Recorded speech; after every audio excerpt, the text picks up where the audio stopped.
Good morning, good morning, good morning.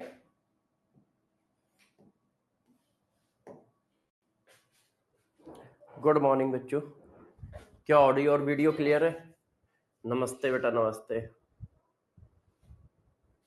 Yes, बताओ सारे लोग।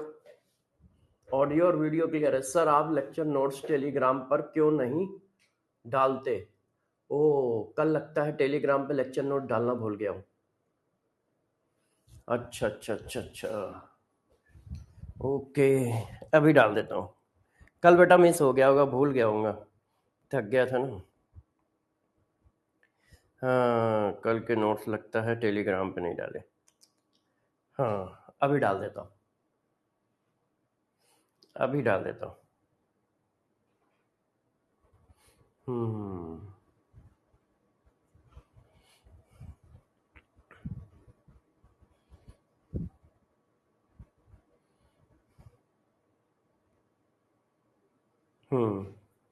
डाल दिए बेटा।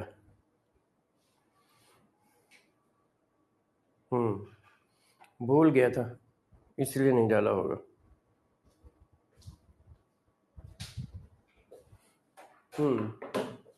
आप बताइए, डाल दिया।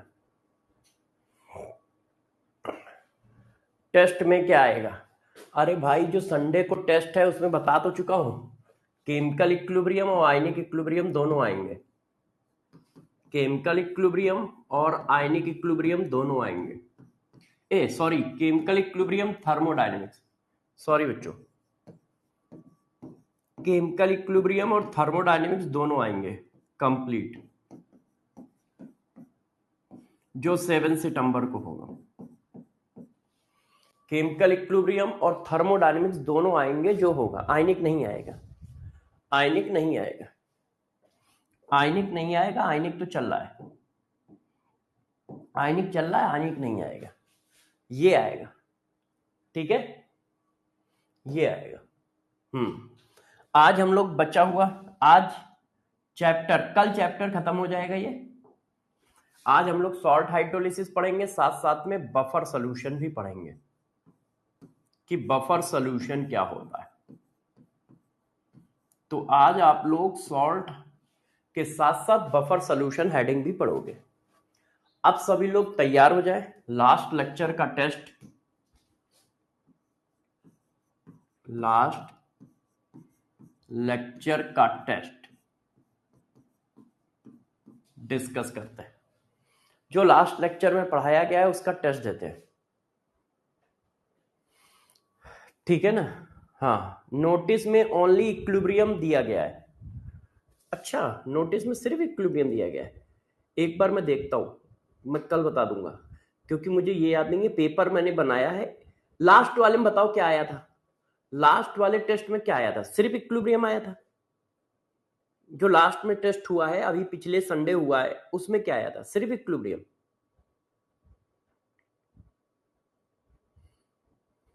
क्योंकि टेस्ट जो होते हैं ना, 1-2 हफ्ते आगे चलते हैं। अब 1-2 हफ्ते आगे चलते हैं तो कभी कभी कंफ्यूजन हो जाता है कि पिछले वाले में क्या बनवाया।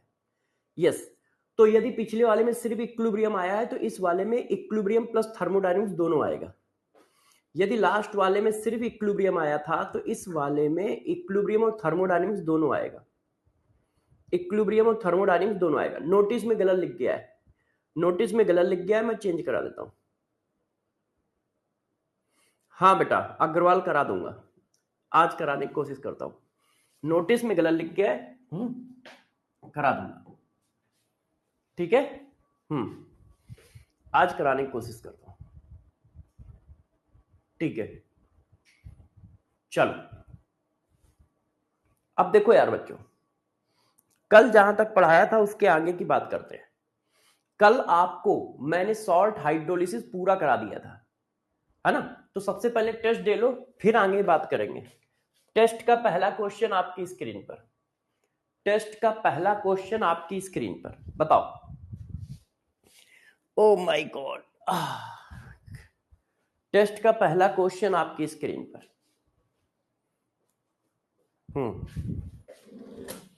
टेस्ट का पहला क्वेश्चन आपकी स्क्रीन पर।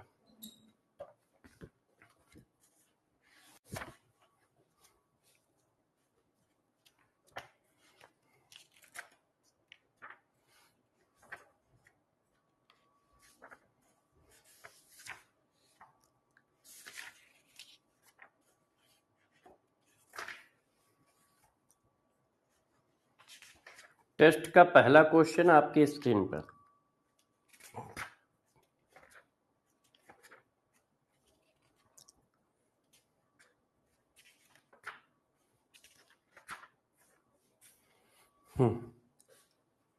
यस, सब लोग आंसर बताएं, सब लोग आंसर बताएं।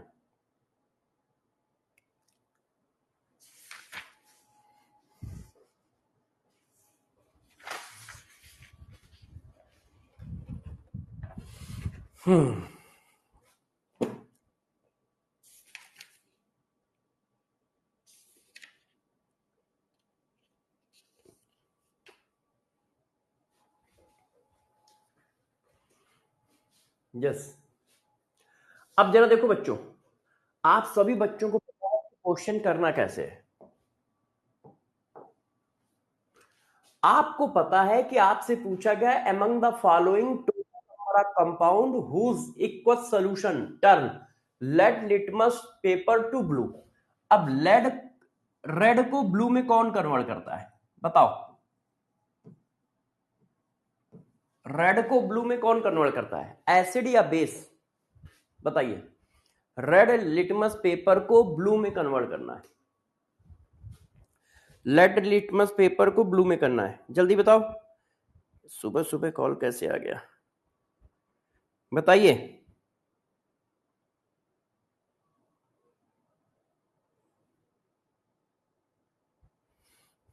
बताइए बच्चों।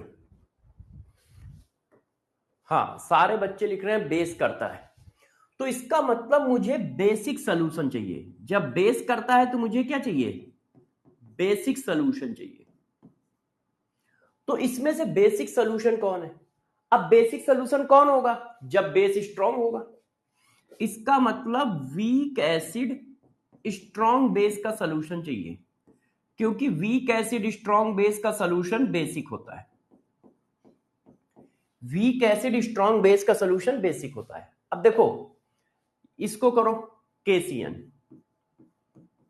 केसीएन है तो ये कैटायन को OH दे दिया, एनायन को HN दे दिया, तो यार ये तो स्ट्रांग है, स्ट्रांग बेस वीक एसिड, ये करेगा। इधर आ जाओ, कैटायन को OH दे दिया, एनायन को HN दे दिया, दोनों ही स्ट्रांग है, ये नहीं करेगा। ये भी स्ट्रांग है, ये भी स्ट्रांग है। अमोनियम ऑक्जिलेट, कैटायन को OH दे दिया, एनायन को HN दे दिया, ये वीक है, तो वीक वाला तो करेगा ही नहीं, इसलिए छोड़ दो। NaCl, कैटायन को OH दे दिया, एनायन को HN दे दिया, स्ट्रॉन्ग बेस स्ट्रॉन्ग एसिड, ये भी नहीं करेगा। क्यों? स्ट्रॉन्ग बेस स्ट्रॉन्ग एसिड का सॉल्यूशन बेसिक नहीं होगा। अब देखो जिंक नाइट्रेट, कैटायन को OH दे दिया, एनायन को HN दे दिया, ये भी नहीं करेगा। क्यों? स्ट्रॉन्ग एसिड है और ये वीक बेस है। ZnOH का होल ट्वाइस एम्फोटेरिक बेस होता है, और आपको नहीं भी पता है तो भी कोई फर्क नहीं पड़ेगा। क्यों? स्ट्रॉन्ग एसिड है तो या तो सोल्यूशन न्यूट्रल होगा या सोल्यूशन एसिडिक होगा, है कि नहीं? स्ट्रॉन्ग एसिड है तो या तो सोल्यूशन न्यूट्रल होगा या एसिडिक होगा। हमें बेसिक सोल्यूशन चाहिए तो ये करेगा ही नहीं। इसमें देखो FeCl3, हमने इसको कैटायन को OH दे दिया, एनायन को HN दे दिया, तो यहां पर भी नहीं होगा। वीक बेस स्ट्रॉन्ग एसिड, ये भी नहीं करेगा।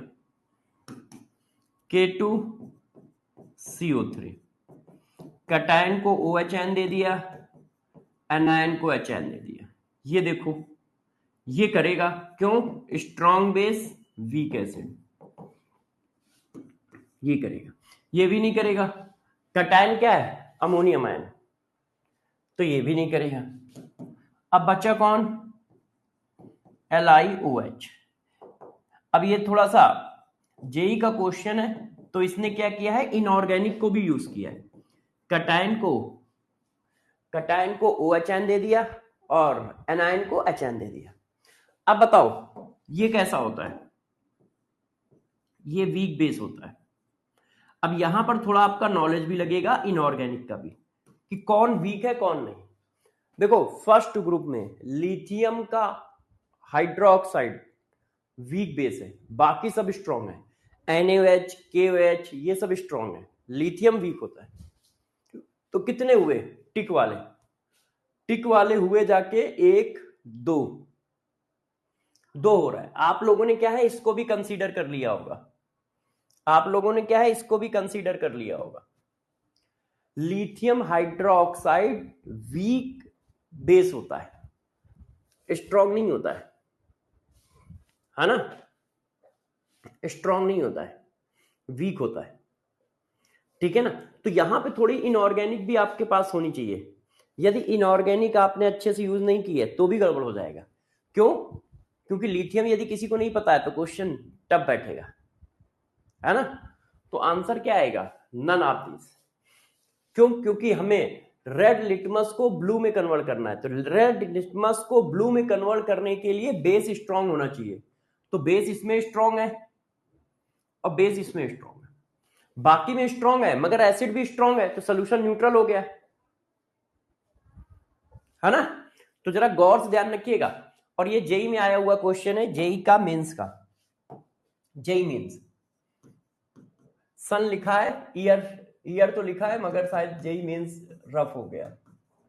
ये जेई मेंस का क्वेश्चन है। अब जब नीट में आएगा तो क्वेश्चन यही रहेगा।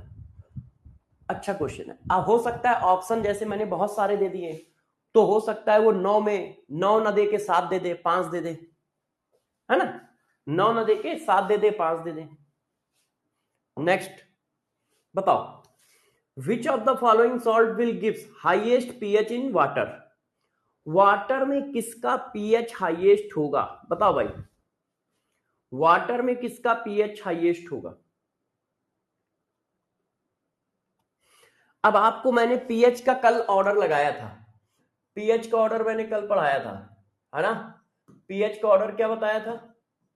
प्योर एसिड,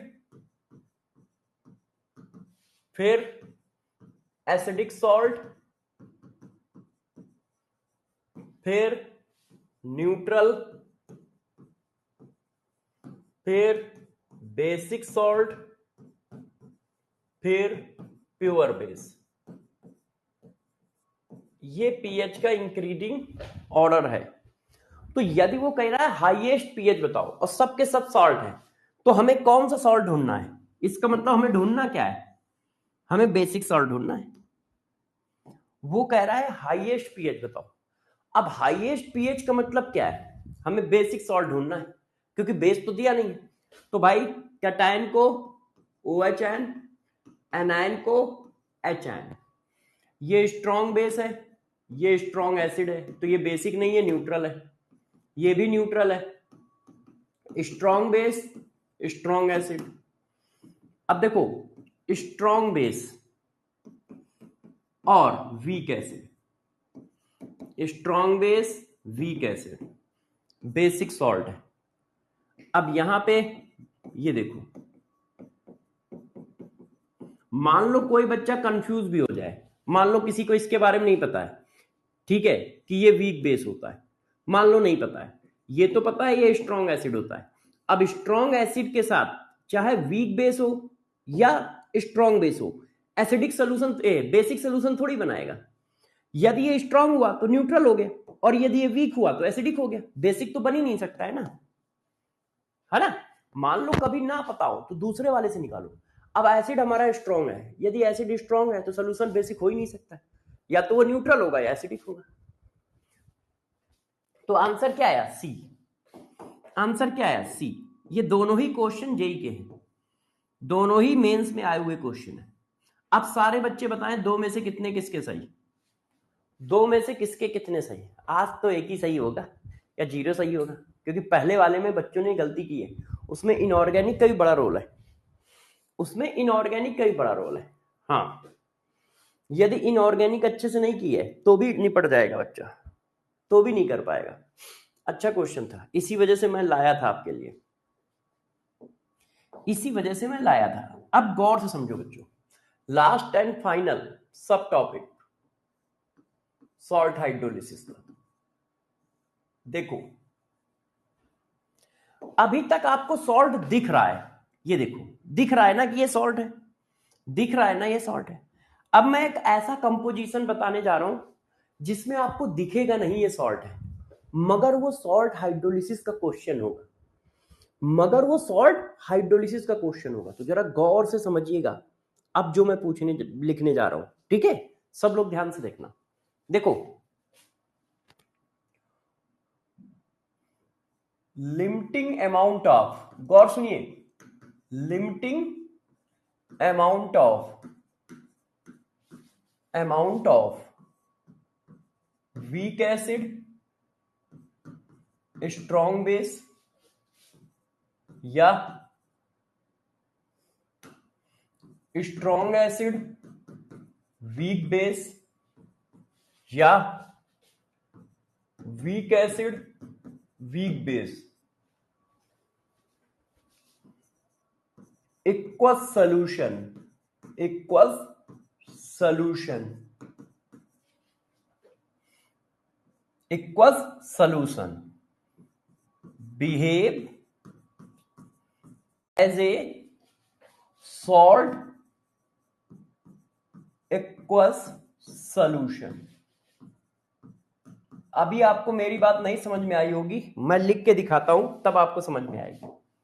देखो यदि आप वीक एसिड स्ट्रॉन्ग बेस ले रहे हो या वीक बेस स्ट्रॉन्ग एसिड ले रहे हो या दोनों वीक है, तो आपको लग रहा है ये एसिड बेस रिएक्शन हो रही है, इसका पीएच निकालना चाहिए एसिड बेस से, मगर रियलिटी में वो सॉल्ट हाइड्रोलिसिस का क्वेश्चन है। कैसे मैं समझाता हूं, डरिएगा नहीं। मुन्ना मुन्ना डरना नहीं, हाँ हाँ बेटा, ना ना बेटा, देखो जरा समझो मेरी बात को बेटे, नहीं नहीं नहीं डरना नहीं है, नहीं बेटे, ठीक है? हाँ अब जरा देखो, अपनी सभी बच्चे, ठीक है, अपने छोटे से दिमाग में जो समझदारी नाम का पिटारा है उसको जरा खोले और समझे। सपोज करो इसके 10 मोल थे, इसके 10 मोल है, इसके भी 10 मोल है। आपने क्या किया, इन दोनों को मिलाया है, एसिड और बेस को मिलाया है। सपोज करिए आपने कहा मैंने 10 मोल एसिड डाले, 10 मोल बेस डाले, ठीक है? एक कंटेनर में 10 मोल एसिड डाले, 10 मोल बेस डाले, क्लियर है? अब नहीं मानोगे नहीं यार, एक तो दिक्कत बहुत है दिक्कत बहुत है। मेरे बच्चे जो है ना बदमाशी बहुत करते हैं, रोने धोने लगते हैं, कहते नहीं सर हम ऐसे मानेंगे नहीं, आप जरा कुछ दिखाओ फिगर वाइज। मैंने कहा अच्छा भाई, रोने धोने लगते हैं। देखो ये मैंने डाला 10 मोल NaOH और ये मैंने डाला 10 मोल एसिटिक एसिड। अब हमें लग रहा है ये एसिड बेस रिएक्शन है, तो एसिड बेस वाले से सॉल्ट पीएच निकलेगा, है जो पीछे पढ़ाया है। अब गौर से देखो इसको कैसे करते हैं। मुन्ना 10 ये डाले 10 ये डाले 0 0। एसिड और बेस आपस में दुश्मन होते हैं, ये 10 के 10 चले गए, 0 बचे, जितना ये लगेगा उतना ये लगेगा, दोनों को सेम अमाउंट में लेना है। लिमिटिंग अमाउंट का मतलब क्या है, दोनों सेम अमाउंट में, मतलब कोई बच नहीं रहा है। 0 ये भी खत्म हो गया, 0 क्यों, 10 मोल इसके लगेंगे तो 10 मोल इसके भी लगेंगे, तो 10 लग गए 0 बचे, तो जब इसके 10 लगे तो इसके भी 10 लग गए 0 बचे। ये कितना बचा, ये कितना बना 10 मोल, ये कितना बना 10 मोल। अब जरा देखो आफ्टर रिएक्शन आपके पास क्या है, आफ्टर रिएक्शन आपके पास कंटेनर में है क्या, आफ्टर रिएक्शन आपके पास कंटेनर में सिर्फ सॉल्ट है। चेक करो, ये सिर्फ आंखों का धोखा है, आपकी जो सुंदर आंखें हैं ना उनका धोखा है ये देखो, देखा बच्चों, आपके पास ना तो एसिड है ना बेस है, सिर्फ सॉल्ट है। और सॉल्ट कैसा है, वीक एसिड स्ट्रॉन्ग बेस की कैटेगरी का, तो ये तो फर्दर हाइड्रोलिसिस भी करेगा। ये क्या है, ये जो सॉल्ट है ये वीक एसिड स्ट्रॉन्ग बेस की कैटेगरी का सॉल्ट है, तो ये क्या करेगा, फर्दर हाइड्रोलिसिस भी करेगा, फर्दर हाइड्रोलिसिस भी करेगा, हाइड्रोलिसिस भी करेगा।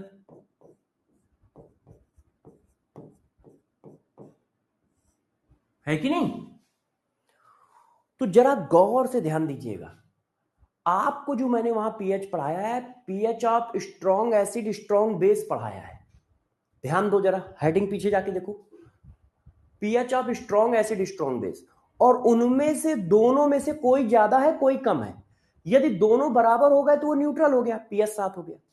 मगर यदि एसिड और बेस बराबर हैं तो जो सॉल्ट बनेगा वो फर्दर हाइड्रोलिसिस में पार्टिसिपेट करेगा।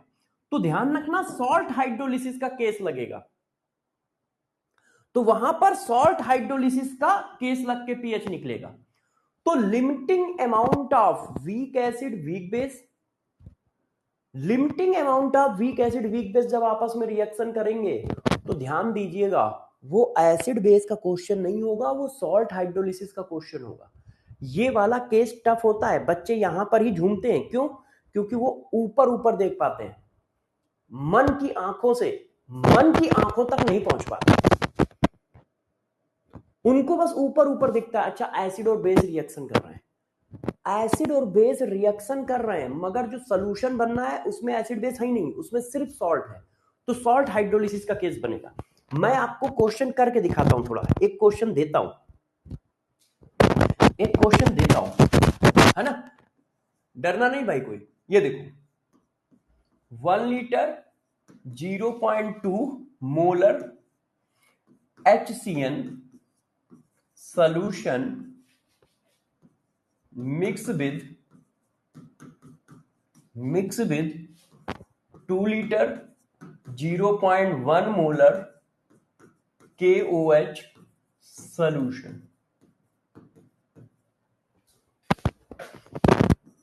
Calculate pH of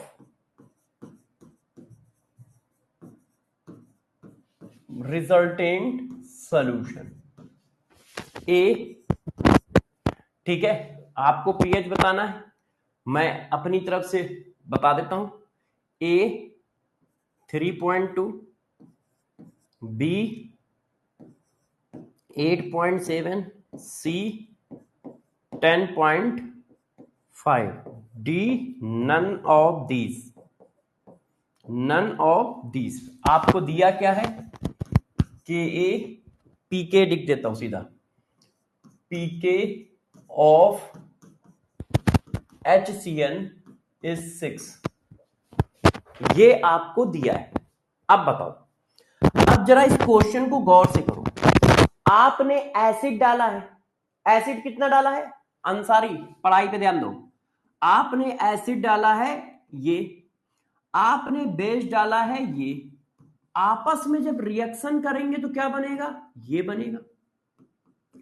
अब हमें देखना है कि क्वेश्चन है क्या, एसिड कितना डाला है, M इंटू वी करोगे तो क्या मिलेगा, मोल, 0.2 मोल डाला है। बेस कितना डाला है, M इंटू वी करोगे तो क्या मिलेगा, मोल, 0.2 मोल डाला है, 0 0। जब रिएक्शन हुई तो ये 0 ये 0, ये 0.2 मोल, ये 0.2 मोल और ये 0.2 मोल। गौर सुनते जाइए, इसका मतलब सॉल्यूशन जो है वो किसका सॉल्यूशन है, रियलिटी में वो सॉल्यूशन जो है वो सॉल्यूशन है, देखो वीक एसिड स्ट्रॉन्ग बेस के, वीक एसिड स्ट्रॉन्ग बेस का इक्वस सॉल्यूशन है, का इक्वस सॉल्यूशन है, इक्वस सॉल्यूशन है। अब वीक एसिड स्ट्रॉन्ग बेस का जो सॉल्ट है वो फर्दर हाइड्रोलिसिस करता है, तो ये सॉल्ट हाइड्रोलिसिस का केस हो गया, फर्दर हाइड्रोलिसिस करता है, फर्दर हाइड्रोलिसिस करता है।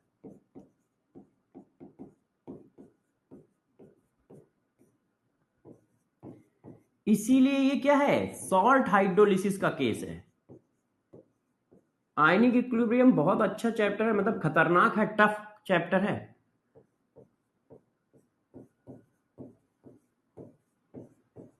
तो ये सॉल्ट हाइड्रोलिसिस का केस है, इसमें सॉल्ट हाइड्रोलिसिस का फार्मूला लगेगा। अब फार्मूला लगाओ, अभी भी देखना दिक्कत है, ऐसा क्वेश्चन आएगा तो टफ क्वेश्चन होगा। कौन सा फार्मूला लगाओगे, वीक एसिड स्ट्रॉन्ग बेस के सॉल्ट का, pH equal to 7 plus half pKa plus half log concentration of salt, याद है? तो 7 होता है, pKa की वैल्यू कितनी दी है, 6, 1/2 लॉग। अब देखो कंसंट्रेशन ऑफ सॉल्ट, ये मोल ऑफ सॉल्ट दिया है, कंसंट्रेशन नहीं दिया है, इसको कंसंट्रेशन बनाओ। तो कंसंट्रेशन कैसे बनाओगे, mole of salt divided by total value. 1 litre आपने ये डाला है, 2 लीटर आपने ये डाला है, तो सोल्यूशन कितना है, 3 लीटर। सोल्यूशन कितना है, 3 लीटर। तो ये आया है, अब इसको सॉल्व करो भाई। तो 0 पॉइंट, तो डिवाइड करो यार बच्चों, बच्चों बच्चों, चलो इसको ऐसे ही लिख देता हूं क्योंकि लॉग निकालने में दिक्कत आएगी। 0 पॉइंट इतना, ये देखो, अब ये क्या हो गया, 7 हो गया, और ये क्या हो गया, 3, 7 3 10, मतलब 10 के ऊपर आएगा, ये 10 से ज्यादा आएगा, है कि नहीं? ये देखो, अब 10 से ज्यादा ये आंसर है, और ये तो क्या है, ये तो एसिड का पीएच है, और सॉल्यूशन एसिडिक है ही नहीं, सॉल्यूशन बेसिक है। देखो स्ट्रॉन्ग बेस है ना, स्ट्रॉन्ग बेस है तो सॉल्यूशन बेसिक होगा, वीक एसिड है तो सॉल्यूशन बेसिक है, तो ये वाला पॉसिबल ही नहीं है। क्यों, ये तो 7 से कम पीएच है, 7 से कम पीएच, 7 से कम पीएच किसका होता है, एसिड का। फर्दर हाइड्रोलिसिस का क्या मतलब है अनिकेत, देखो अनिकेत, फर्दर हाइड्रोलिसिस का मतलब है ये जो सॉल्ट बना, अब ये हाइड्रोलिसिस में पार्टिसिपेट करेगा। जो कल रिएक्शन पढ़ाई थी ना कि वीक एसिड वीक बेस के, वीक एसिड वीक बेस के कॉन्जुगेट आयन हाइड्रोलिसिस रिएक्शन करते हैं, तो इसमें वीक एसिड का कॉन्जुगेट आयन है ना, ये देखो, ये वीक एसिड का, अब ये क्या करेगा, फर्दर हाइड्रोलाइज हो जाएगा, फर्दर पानी से रिएक्शन करेगा, मतलब ये वाली रिएक्शन करेगा। उस रिएक्शन का अपने पास यूज नहीं है क्योंकि हमको फार्मूला याद है, ये फर्दर इसमें ये रिएक्शन होगी, जो बना है वो ऐसे हो जाएगा, फर्दर ये रिएक्शन हो गई, इसकी देखो हाइड्रोलिसिस हो गई। क्यों, क्योंकि ये वीक एसिड वीक बेस का कॉन्जुगेट आयन है, इसका मतलब ये है, इसका मतलब ये है। तो देखो ये हमारा आंसर आया। अब ये 0.5 आ रहा है कि नहीं ये मैं देख लेता हूं, तो इसको भाई बच्चों सॉल्व करो, ये 10 आ गया, अब इसको सॉल्व करो, तो ये log 2 माइनस log, ये क्या आ जाएगा, log 2 माइनस log 30, तो log 2 की वैल्यू 0.3। अब log 30 को कैसे लिखोगे, log 10 प्लस log 3, log 10 की वैल्यू होती है 1 और log 3 की वैल्यू होती है 0.48, और माइनस का मल्टीप्लाई जाएगा तो ये आ जाएगा, तो 10 से कम वैल्यू आएगी, तो ना आप 20 हो गया, 10 से कम वैल्यू आएगी क्योंकि ये आ रहा है माइनस का 1.18, इसको मैंने log 10 प्लस log 3 लिख लिया, माइनस साइन बाहर है, log 10 की 1, log 3 की वैल्यू ये, तो ये 10 से छोटा आएगा, और 10 से छोटा आएगा तो फिर ये होगा,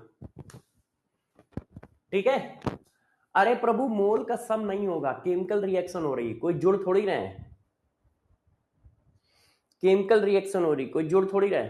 क्या आवाज क्रैक हो रही है क्या, अच्छा तो बता देते यार, अभी सही कर देते हैं।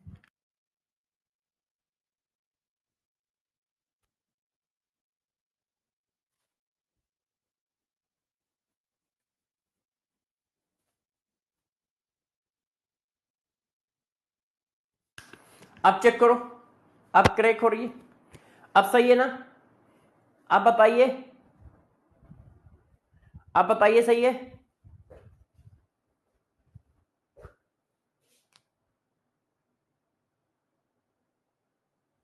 अब सही है? हाँ परफेक्ट क्लियर है, सही है। सही है। तो इस तरह का केस जब भी आएगा तो आपको टेंशन देगा, आप इसमें ये नहीं पकड़ पाओगे कि ये है क्या। तो मैं आपको सीएचडी लिख देता हूं, गौर समझिए इसका सीएचडी। इसका सीएचडी सारे बच्चे गौर से समझेंगे, क्योंकि इस तरह का केस जब भी आएगा ना तो आपको बहुत टेंशन होगी कि यार क्वेश्चन को करे कैसे। तो देखो ये इंपॉर्टेंट केस है सॉल्ट हाइड्रोलिसिस का। सॉल्ट हाइड्रोलिसिस,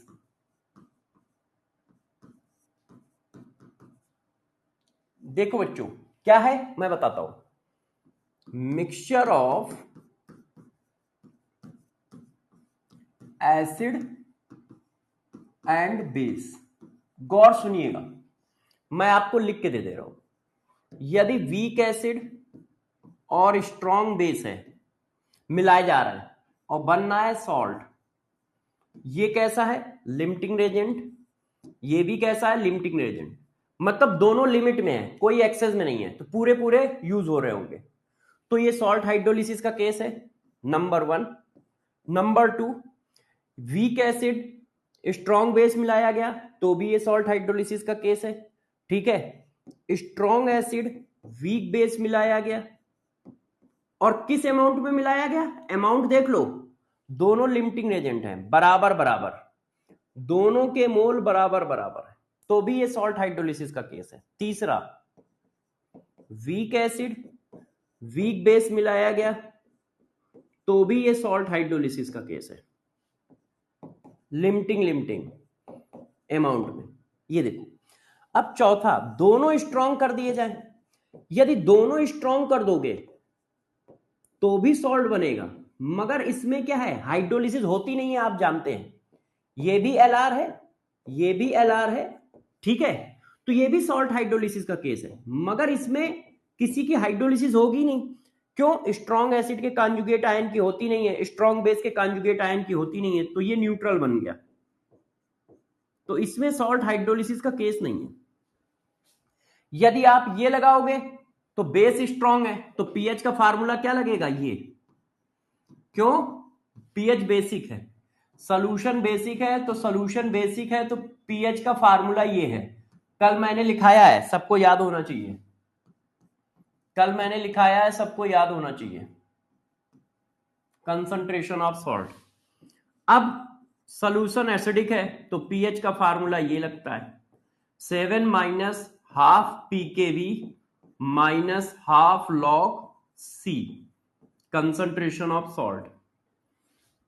और इसमें क्या है, pH equal to 7 plus half P K A minus half P K B. ये देखो, तो ये केस है मिक्सचर ऑफ एसिड और बेस जो है। तो ये क्या है, जब आप, मैं हिंदी में भी लिख देता हूं, जब आप एसिड वीक एसिड, रुक जाओ, जब आप वीक एसिड स्ट्रॉन्ग बेस या स्ट्रॉन्ग एसिड वीक बेस या वीक एसिड वीक बेस को मिलाते हो, को मिलाते हो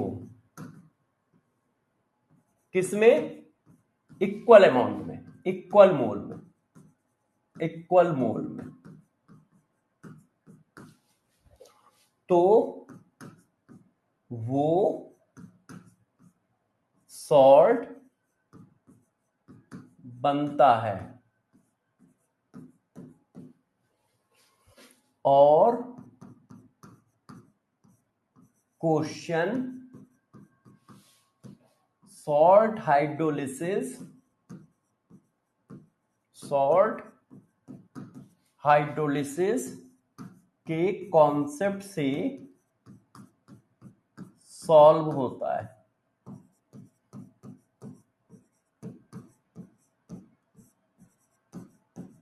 ये देखो, इस बात का विशेष ध्यान रखिएगा, क्योंकि जब भी ऐसा क्वेश्चन आएगा तो आप लोगों को बहुत दिक्कत आएगी, बहुत दिक्कत आएगी, क्योंकि क्वेश्चन बहुत अच्छा होगा, टफ होगा, टफ होगा। क्यों? क्योंकि जल्दबाजी में हो सकता है आप उसको पहचान ना पाओ, और आप तो छोड़ो, हो सकता है मैं भी ना पहचान पाऊं। क्यों?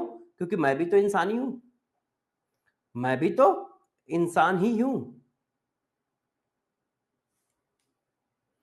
तो बात समझ पा रहे हो? तो इस बात का सभी बच्चों को विशेष ध्यान रखना आता है, इस बात का आपको विशेष ध्यान रखना होगा कि गलती आपसे ना होने पाए।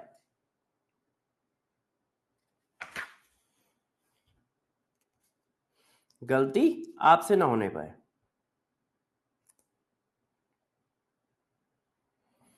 क्लियर है? ठीक है।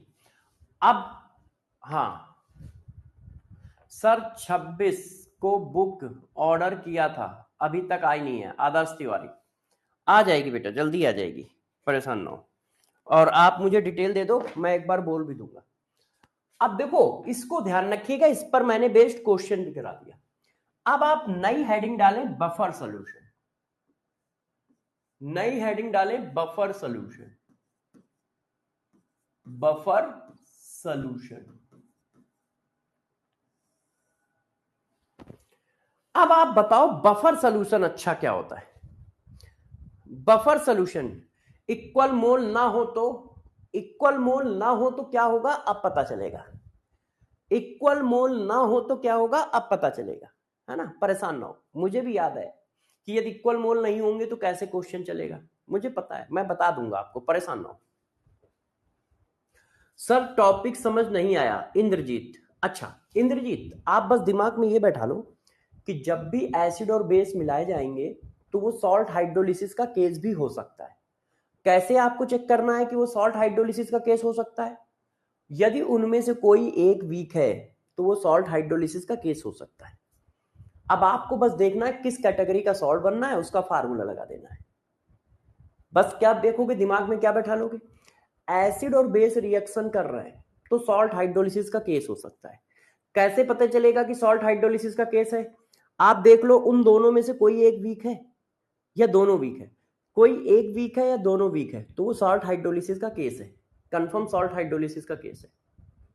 आप चेक करो, देखो इंद्रजीत, देखो यदि कोई एक वीक है तो वो सॉल्ट हाइड्रोलिसिस का केस है। देखो एसिड वीक है, सॉल्ट हाइड्रोलिसिस का केस है, बेस वीक है, सॉल्ट हाइड्रोलिसिस का केस है, दोनों वीक है, सॉल्ट हाइड्रोलिसिस का केस है। अब जब दोनों स्ट्रांग है तो नहीं है, तो नहीं है। देखो बाकी तीनों में सॉल्ट हाइड्रोलिसिस लगा है, तो बस आप इतना ध्यान रखो कि यदि दोनों में से कोई भी वीक है या दोनों वीक है तो वो हमेशा सॉल्ट हाइड्रोलिसिस के केस है। हाँ बेटा चल जाएंगे, तो वो सॉल्ट हाइड्रोलिसिस के केस है। अब देखो बफर सॉल्यूशन, अभी उसको और डिस्कस करूंगा इस हेडिंग के बाद। कोई बच्चा बताए बफर सॉल्यूशन क्या होता है? तो देखो आपको मैं बताता हूं, देखो होता क्या है, हमारे पास कोई सॉल्यूशन है, ये देखो, अब मैंने इसमें क्या किया, एसिड मिलाया, स्ट्रॉन्ग एसिड, तो बताओ क्या होगा, पीएच चेंज होगा कि नहीं? यदि मैं स्ट्रॉन्ग एसिड या स्ट्रॉन्ग बेस मिलाऊं तो इस सॉल्यूशन का पीएच चेंज होगा कि नहीं? भाई तुम स्ट्रॉन्ग एसिड मिलाओगे तो एच आयन बढ़ जाएंगे, स्ट्रॉन्ग बेस मिलाओगे तो ओ एच आयन बढ़ जाएंगे, तो पीएच तो चेंज होगा ही होगा। तो इस सॉल्यूशन का पीएच चेंज होगा, चेंज, पीएच चेंज होगा। क्लियर है कि नहीं बताओ? तो इसका पीएच चेंज होगा, और ये क्या है, ये नॉर्मल सिचुएशन है, ये नॉर्मल सिचुएशन है, ये नॉर्मल सिचुएशन है, ऐसा होना ही चाहिए। तो ये तो मतलब एक नॉर्मल बात है कि नहीं? तो इसलिए कोई दिक्कत की बात नहीं है। आप किसी भी सॉल्यूशन में किसी में भी स्ट्रॉन्ग एसिड स्ट्रॉन्ग बेस डालोगे तो उसका पीएच चेंज होगा। क्यों चेंज होगा? भाई स्ट्रॉन्ग एसिड डाल रहे हो तो एच आयन बढ़ रहा है, स्ट्रॉन्ग बेस डाल रहे हो तो ओ एच आयन बढ़ रहा है, तो भाई पीएच तो चेंज होगा ही। ये तो एक नॉर्मल सिचुएशन है, ये कोई स्पेसिफिक सिचुएशन तो है नहीं, ये तो एक नॉर्मल सिचुएशन है ना। तो ऐसे सोल्यूशन को हम नॉर्मल सोल्यूशन कहते हैं। मान लो कहीं ऐसा हो रहा हो, गौर से देखो, मैंने एक सोल्यूशन लिया और उसमें एक दो drop strong acid strong base डाला, स्ट्रॉन्ग एसिड और स्ट्रॉन्ग बेस डाला, और पता चला पीएच अप्रोक्सीमेट सेम है, अप्रोक्सीमेट सेम है, तो यार ये तो जादू हो गया ना। ये क्या हो गया? जादू। कि यार तुमने किसी सॉल्यूशन में एसिड मिलाया, स्ट्रॉन्ग एसिड मिलाया, और उसका पीएच लगभग वही है, जबकि नॉर्मली क्या होना चाहिए? चेंज होना चाहिए। नॉर्मली क्या होना चाहिए? चेंज होना चाहिए। तो यार ये तो एक जादू टाइप की चीज है कि अरे ये कैसे हुआ, ये कैसे हुआ, ये घटना कैसे घटी कि किसी सॉल्यूशन में स्ट्रॉन्ग एसिड और स्ट्रॉन्ग बेस मिला रहा है, उसका पीएच लगभग वही है। तो ये नॉर्मल बात नहीं है, ये नॉर्मल बात नहीं है। तो ये एबनॉर्मल कंडीशन है, मतलब एक स्पेसिफिक कंडीशन है, ये एक स्पेसिफिक स्पेशल सिचुएशन है या स्पेशल। तो जब ये स्पेशल सिचुएशन है तो इस सॉल्यूशन का एक नाम रख दिया गया, इस सॉल्यूशन का नाम रख दिया गया बफर सॉल्यूशन। क्यों? क्योंकि 100 में से 99 सॉल्यूशन इस कैटेगरी के हैं, 100 में से 99 सॉल्यूशन इस कैटेगरी के हैं, सिर्फ एक दो सॉल्यूशन इस कैटेगरी के हैं। तो ये कहा गया यार ये तो एक स्पेशल टाइप का सॉल्यूशन है, ये स्पेशल टाइप का सॉल्यूशन है, इसमें एसिड और बेस मिलाने से पीएच चेंज ही नहीं हो रहा है। तो इन्होंने कहा इसका नाम रखो, स्पेशल टाइप का सॉल्यूशन है, इसका नाम रखो। हाँ अच्छा, एक मिनट, सिचुएशन में स्पेलिंग थोड़ी मिस्टेक है।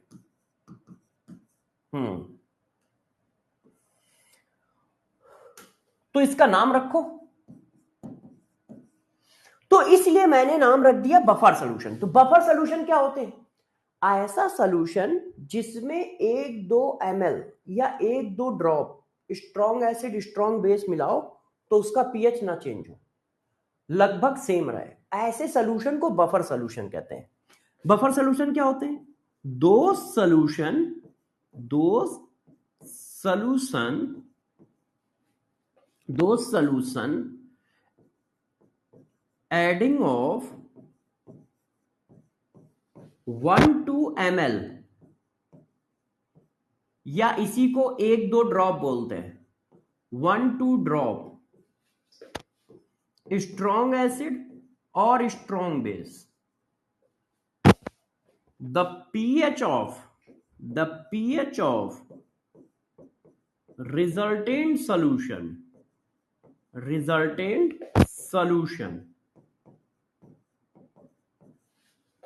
approximate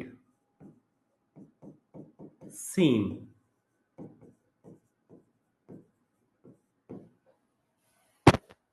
तो यदि हम किसी सॉल्यूशन में 1-2 ml,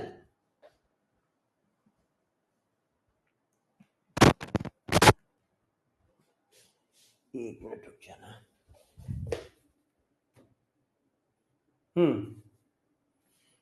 फ्रीक्वेंसी कितनी है? 7.78, ठीक है।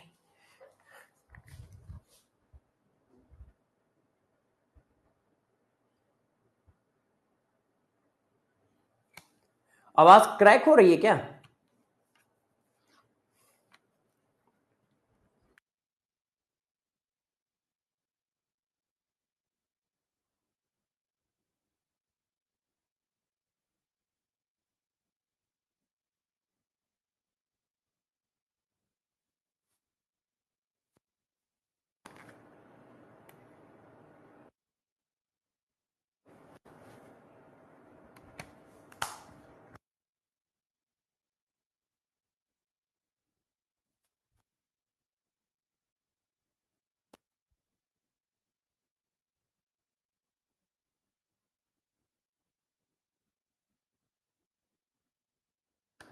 अब जरा चेक करना, अब चेक करना बच्चों,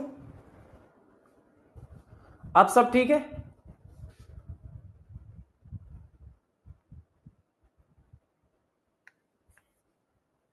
हाँ ले लेंगे मेरे भाई, ले लेंगे। थोड़ी बहुत कभी कभी फ्रीक्वेंसी की एरर आ जाती है। हाँ, तो जरा देखो, किसी सॉल्यूशन में एक दो ड्रॉप, एक दो ML strong acid strong base मिलाते हो और पीएच चेंज नहीं हो रहा है, तो ये एक एबनॉर्मल कंडीशन है। तो ऐसे सॉल्यूशन को हम बफर सॉल्यूशन कहते हैं। अब सबके दिमाग में एक चर्चा चल रही है, क्या कि यार जर्नली तो चेंज हो जाता है, इसमें क्यों नहीं चेंज हो रहा है, इसमें खास बात क्या है? भाई जनरली तो क्या होता है, किसी सोल्यूशन में आपने एसिड डाला और बेस डाला तो उसका पीएच चेंज हो गया। मगर भाई साहब बफर सोल्यूशन में ऐसा नहीं हो रहा है। तो अब अंदर से ये आ रहा है, ऐसा क्या है इसके अंदर? ऐसा क्या है कि यार ये एसिड और बेस मिलाने पर अपने पीएच को चेंज ही नहीं करता है, एसिड और बेस मिलाने पर अपने पीएच को चेंज ही नहीं करता है, ऐसा क्या है? तो अब गौर से सुनते जाओ, गौर से सुनते जाओ, डिफिनीशन समझ गए? ऐसा कोई भी सॉल्यूशन जिसमें एक दो एमएल या एक दो drop strong acid strong base डालोगे तो पीएच चेंज नहीं होगा, अप्रोक्सीमेट सेम रहेगा, ऐसे सॉल्यूशन को बफर सॉल्यूशन कहते हैं। और ध्यान रखना, एक दो एमएल एक दो ड्रॉप डालना है, बाल्टी भर के मत डाल देना। अब फिर कहो सर ये तो बफर नहीं है। अरे भैया बाल्टी भर के नहीं डालना है, एक दो एमएल एक दो ड्रॉप, पोलियो की ड्रॉप होती है ऐसा, बस ऐसा। हाँ, नॉर्मल सोल्यूशन और बफर सोल्यूशन में डिफरेंस बताइए। अरे क्या बात कही है, क्या बात पूछी है, यही तो लिखा है।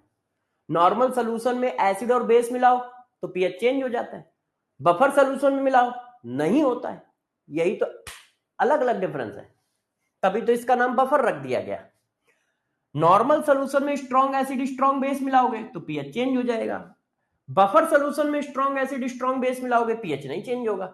ये डिफरेंसेस हैं। अब बच्चों ने कहा यार कौन से सॉल्यूशन बफर होते हैं, हमें कैसे पता चलेगा और ऐसा उसमें क्या है? तो जरा देखो, बफर कंपोजिशन, कौन से सॉल्यूशन है जो इस तरह का बिहेवियर करेंगे? बफर कंपोजिशन, कौन से सॉल्यूशन है जो इस तरह का बिहेवियर करेंगे? तो जरा गौर से सुनो, यदि आपके पास वीक एसिड पड़ा है, गौर से देखो, वीक एसिड प्लस क्या है, salt of conjugate ion of weak acid, conjugate ion of weak acid। यदि आपके पास वीक एसिड और उसके कॉन्जुगेट आयन के सॉल्ट का मिक्सचर है तो वो बफर की तरह बिहेव करेगा। का मिक्सचर या क्या सॉल्यूशन, तो वो बफर की तरह बिहेव करेगा। बफर कंपोजिशन ये देखो, वीक एसिड कौन है, एसिटिक एसिड। अब इसका कॉन्जुगेट आयन कौन होता है, एसीटेट आयन। इसका कॉन्जुगेट आयन कौन है, एसीटेट आयन। अब इसका सॉल्ट बना लो। अब इसका सॉल्ट कैसे बनेगा, मेटल लगा के, सोडियम लगा दो, पोटेशियम लगा दो, कुछ भी लगा दो, लो सोडियम एसीटेट। तो आपने एसिटिक एसिड और सोडियम एसीटेट का सॉल्यूशन ले रखा है तो वो बफर की तरह काम करेगा। वीक एसिड उसके कॉन्जुगेट आयन का सॉल्ट, ये देखो वीक एसिड और उसका कॉन्जुगेट आयन कौन है, ये। अब इसका सॉल्ट बना लो, वीक एसिड उसके कॉन्जुगेट आयन का सॉल्ट बफर है, वीक एसिड अब उसके कॉन्जुगेट आयन का सॉल्ट बफर है। ये देखो, उन्होंने कहा ये मिक्सचर बफर होता है। दूसरा इन्होंने कहा mixture of weak base, ditto same concept, plus salt of conjugate ion of weak base।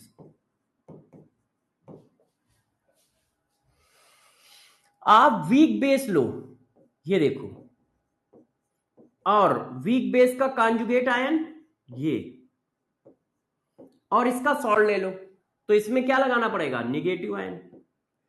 Week base और उसके कॉन्जुगेट आयन का सॉल्ट बफर है, ये देखिए वीक बेस एनिलीन। अब इसका कॉन्जुगेट कैसे बनता है, प्रोटॉन गेन करा के, ये देखो एनिलीनियम आयन, प्रोटॉन गेन हो गया। वीक बेस और उसके कॉन्जुगेट आयन का सॉल्ट, वीक बेस और उसके कॉन्जुगेट आयन का सॉल्ट बफर है। तो बफर कंपोजिशन कौन कौन है, बफर कंपोजिशन ये है, वीक एसिड और उसके कॉन्जुगेट आयन के सॉल्ट का मिक्सचर, वीक बेस और उसके कॉन्जुगेट आयन के सॉल्ट का मिक्सचर, ये देखिए ये बफर है। तीसरा तीसरा तीसरा mixture of weak acid and weak base।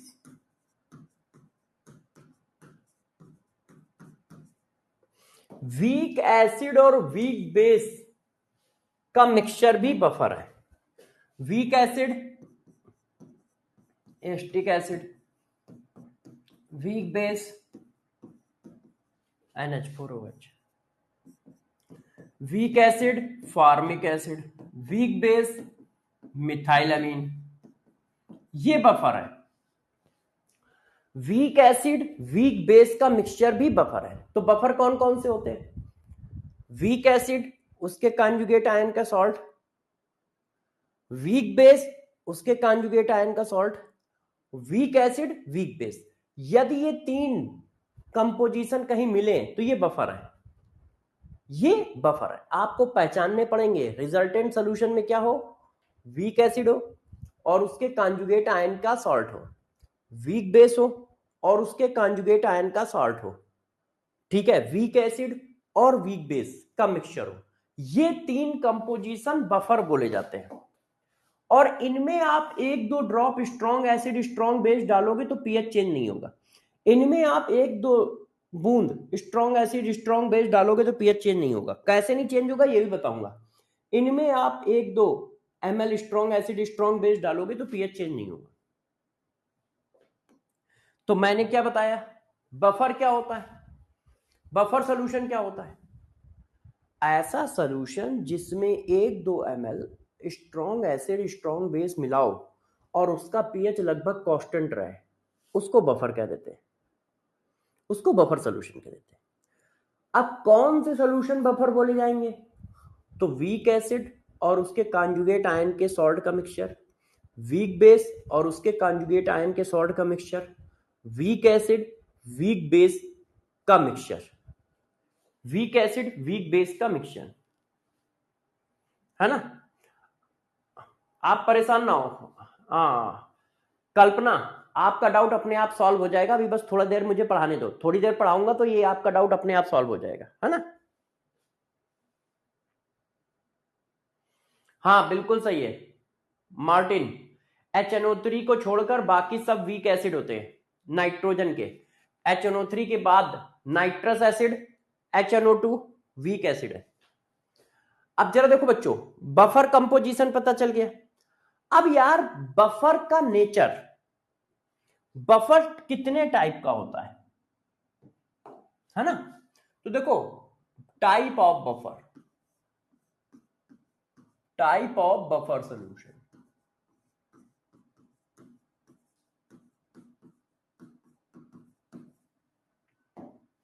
Buffer solution दो टाइप के होते हैं। एक होता है एसिडिक बफर, एक होता है basic buffer. Acidic buffer solution, basic buffer solution. Acidic buffer solution और बच्चों बेसिक बफर सॉल्यूशन। तो किसी ने कहा एसिडिक बफर सॉल्यूशन क्या होता है और बेसिक बफर सॉल्यूशन क्या होता है। तो देखो यदि कंपोजिशन ये है तो वो एसिडिक बफर सोल्यूशन बोला जाता है। कौन सा?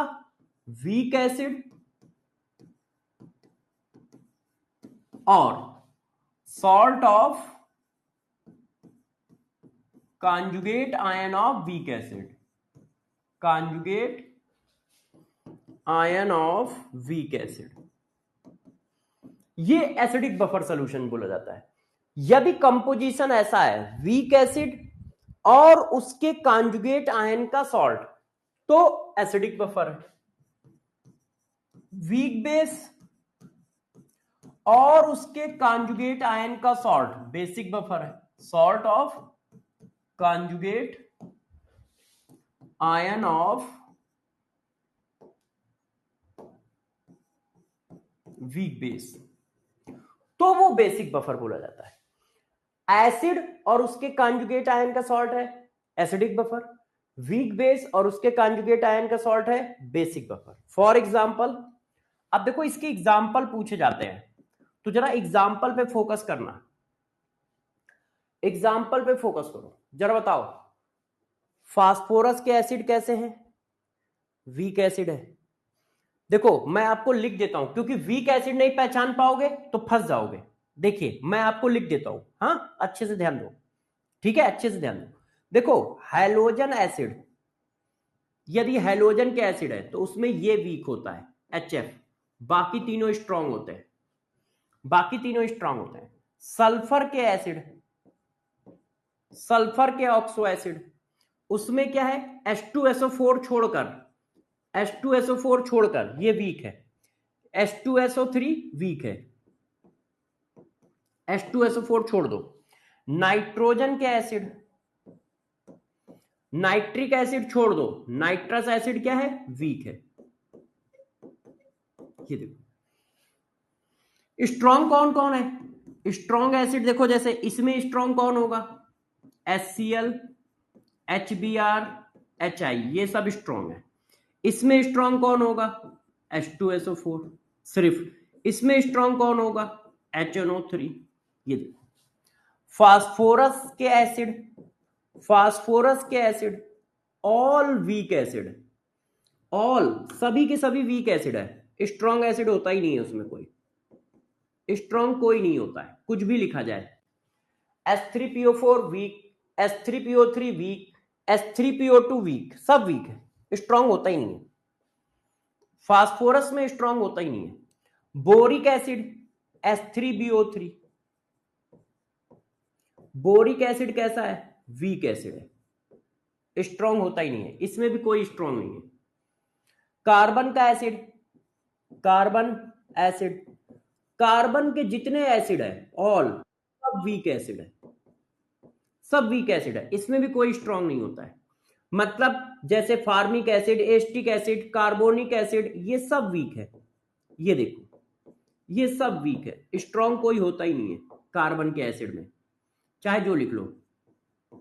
ये देखो ऑक्जेलिक एसिड, ये सब वीक है, ये सब वीक एसिड है। ये देखो क्यों? वीक एसिड और उसके कॉन्जुगेट आयन का सॉल्ट लेना है, तो आपको पता तो हो वीक एसिड है कौन, नहीं तो आप उसका सॉल्ट नहीं बना पाओगे। अब देखो वीक बेस और सॉल्ट ऑफ वीक बेस, तो वीक बेस कौन कौन है? देखो अमोनिया,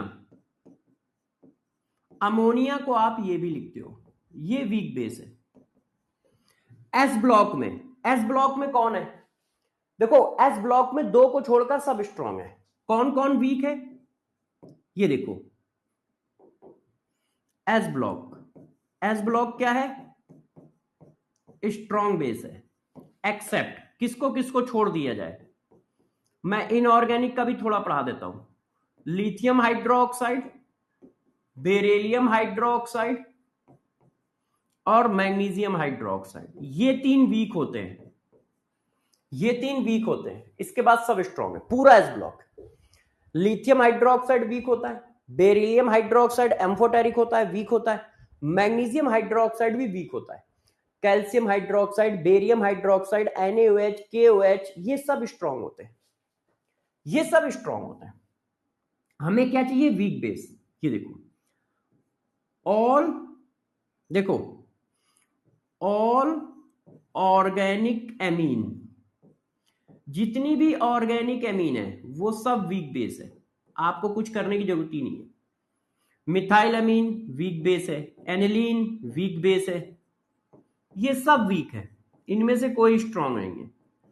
पैरॉल वीक है, पिरिडीन वीक है, ऑर्गेनिक जितने भी हैं चाहे वो एलिफेटिक हो चाहे वो एरोमेटिक हो सब वीक है, ये सब वीक होते हैं, कोई स्ट्रॉन्ग नहीं होता, कोई स्ट्रॉन्ग नहीं होता है। तो हमें क्या करना है, वीक एसिड उसके कॉन्जुगेट आयन का सॉल्ट, वीक बेस उसके कॉन्जुगेट आयन का सॉल्ट।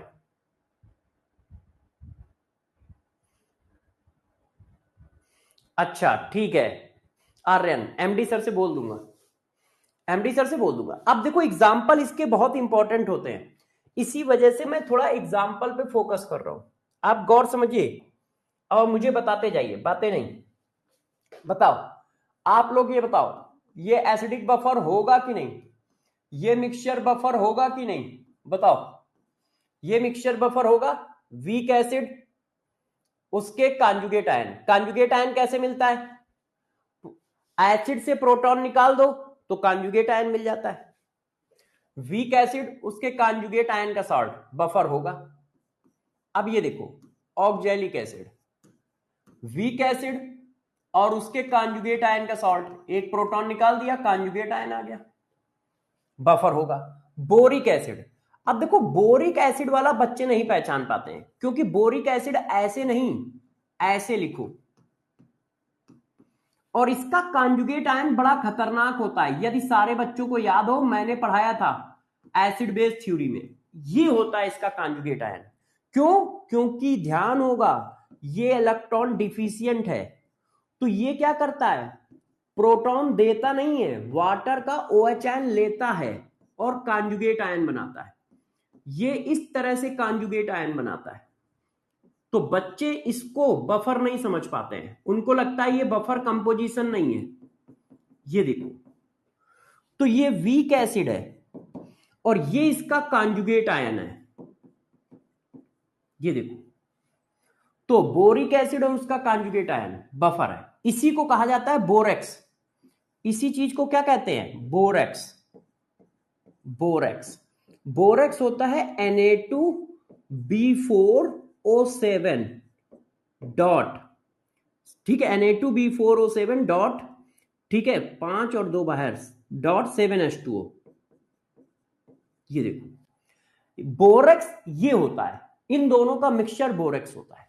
तो ये भी क्या है, बफर है, ये भी क्या है, बफर है। अब जैसे ये देखो H3PO4 वीक एसिड, अब उसका कॉन्जुगेट क्या बनेगा, ये बफर है।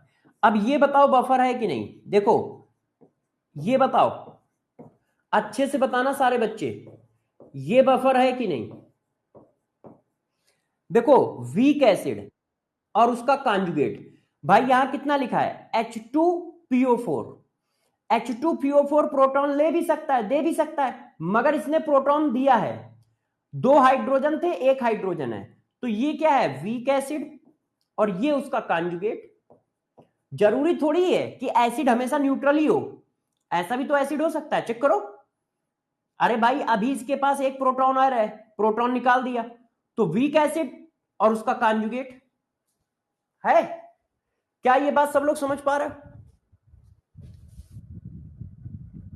क्या आप लोग ये बात समझ पा रहे हो, ये कैसे है, अरे प्रभु ये ऐसे है, देखो ये ऐसे है।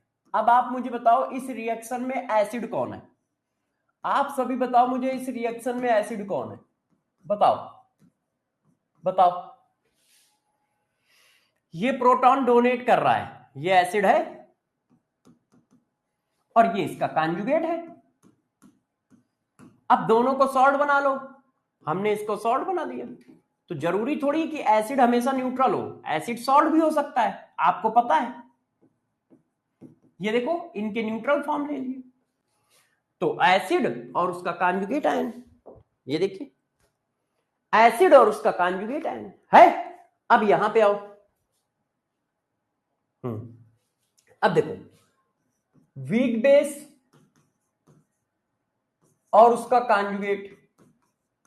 अब इसका कॉन्जुगेट क्या है? अमोनियम आयन, तो अमोनियम क्लोराइड।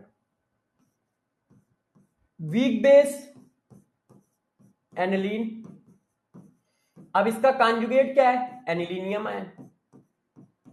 अब उसको न्यूट्रल करने के लिए कुछ लगा दिया, बफर है वीक बेस। और ये देखिए वीक बेस, अब उसका कॉन्जुगेट, वीक बेस उसका कॉन्जुगेट, अब सॉल्ट बना दिया, बफर है। क्या ये बात समझ पा रहे हो सब लोग? क्या ये बात समझ पा रहे हो? तो एसिडिक बफर क्या होता है? एसिडिक बफर वीक एसिड और उसके कॉन्जुगेट आयन का salt. Basic buffer week base और उसके कॉन्जुगेट आयन का सॉल्ट। अब बच्चों ने कहा ये किस कैटेगरी का है? ये एसिडिक बफर है या बेसिक बफर? पता नहीं, ये किसी भी तरह का हो सकता है, ये कंपोजिशन पे डिपेंड करता है। May be acidic, acidic buffer, may be basic buffer, ये किसी भी कैटेगरी का हो सकता है, डिपेंड अपॉन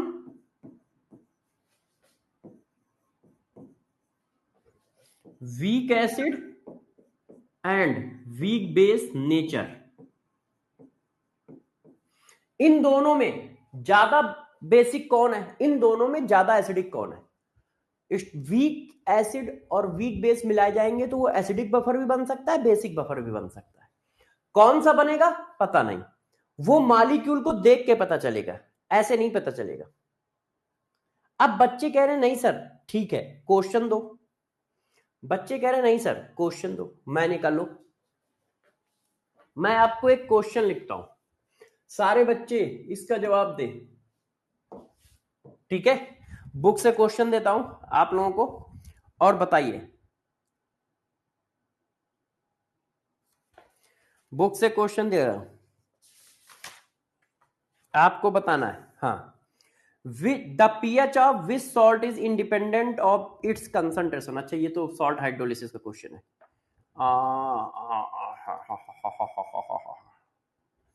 हम्म, ओके, ये है। बताइए सारे बच्चे अच्छे से बताइएगा, ठीक है? हाँ, बफर सॉल्यूशन की और भी कंडीशन बता रहा हूं, बताइए। Which solution behaves as a buffer? A, सारे लोग बहुत अच्छे से बताएंगे।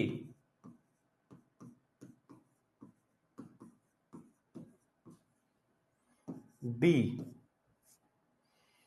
सभी लोग अपनी पूरी ताकत लगा के बताएंगे कि क्या ये बफर की तरह हो सकता है, ठीक है?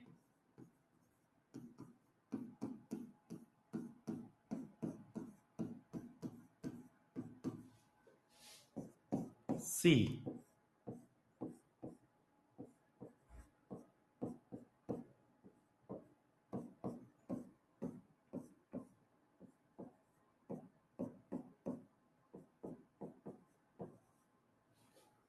डी। बताओ बताओ भाई बच्चों, सभी बच्चे बताएं which solution behaves as a buffer solution. इसमें से बफर सॉल्यूशन कौन है? तो बफर कौन होते हैं?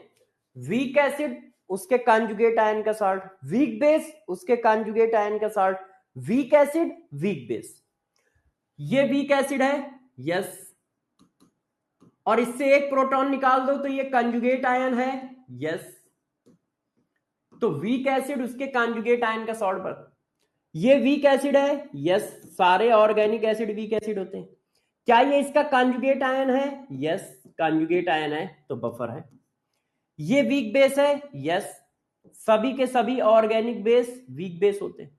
अब इसका कॉन्जुगेट कैसे बनेगा, प्रोटॉन एक्सेप्ट करके, प्रोटॉन एक्सेप्ट कर लिया, इसको न्यूट्रल कर दिया, ये है वीक बेस, उसका कॉन्जुगेट आयन बफर है। तो आंसर क्या हुआ, डी।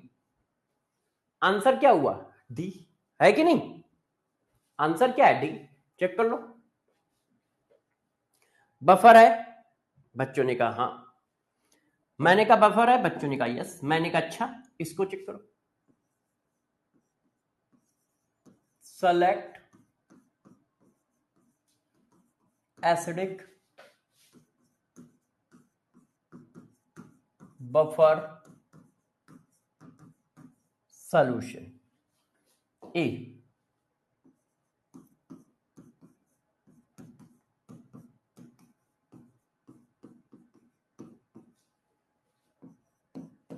बी,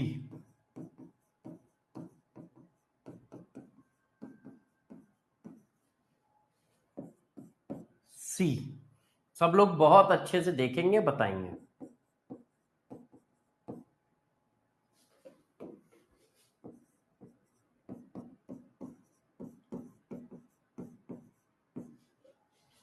डी,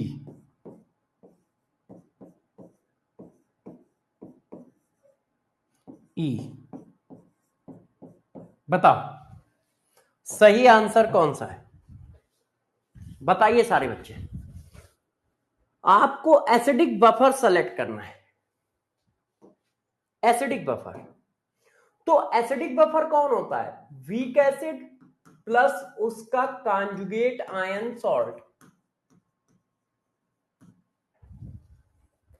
कार्बन का एसिड वीक एसिड है, अब इसका सॉल्ट कॉन्जुगेट आयन कौन है, साइनाइड आयन, साइनाइड आयन है, बफर है।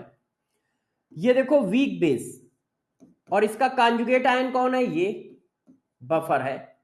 मगर हमें एसिडिक बफर चाहिए, ये तो बेसिक बफर है ना, बफर है मगर बेसिक है, हमें इस बार एसिडिक बफर चाहिए। वीक एसिड और इसका कॉन्जुगेट स्पेशल टाइप से बनता है, अभी बताया मैंने, इसका कॉन्जुगेट स्पेशल टाइप से बनता है, अभी बताया था कि बोरिक एसिड का कॉन्जुगेट ऐसे दिखेगा, ये देखो है। तो ये क्या है, बफर है, ये क्या है, बफर है।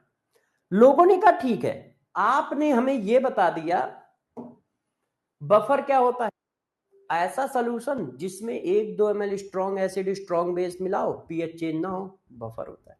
ठीक है, कौन से कंपोजिशन बफर होते हैं, वीक एसिड उसका कॉन्जुगेट आयन, वीक बेस उसका कॉन्जुगेट आयन का salt, week acid weak base. Example बता दिए। टाइप ऑफ बफर, कितने तरह के बफर होते हैं, 2 तरह के, acidic buffer, basic buffer. Acidic buffer कौन है, वीक एसिड उसके कॉन्जुगेट आयन के सॉल्ट को एसिडिक कहते हैं। बेसिक बफर कौन है, वीक बेस और उसके कॉन्जुगेट आयन सॉल्ट को बेसिक बफर कहते हैं। किसी ने कहा why pH of buffer solution does not change in addition of a small amount of strong acid and strong base। किसी ने मेरे से कहा व्हाई, ऐसा क्यों है, why pH of buffer solution does not change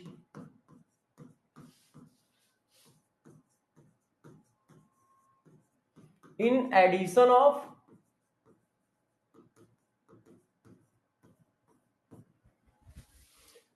1-2 drop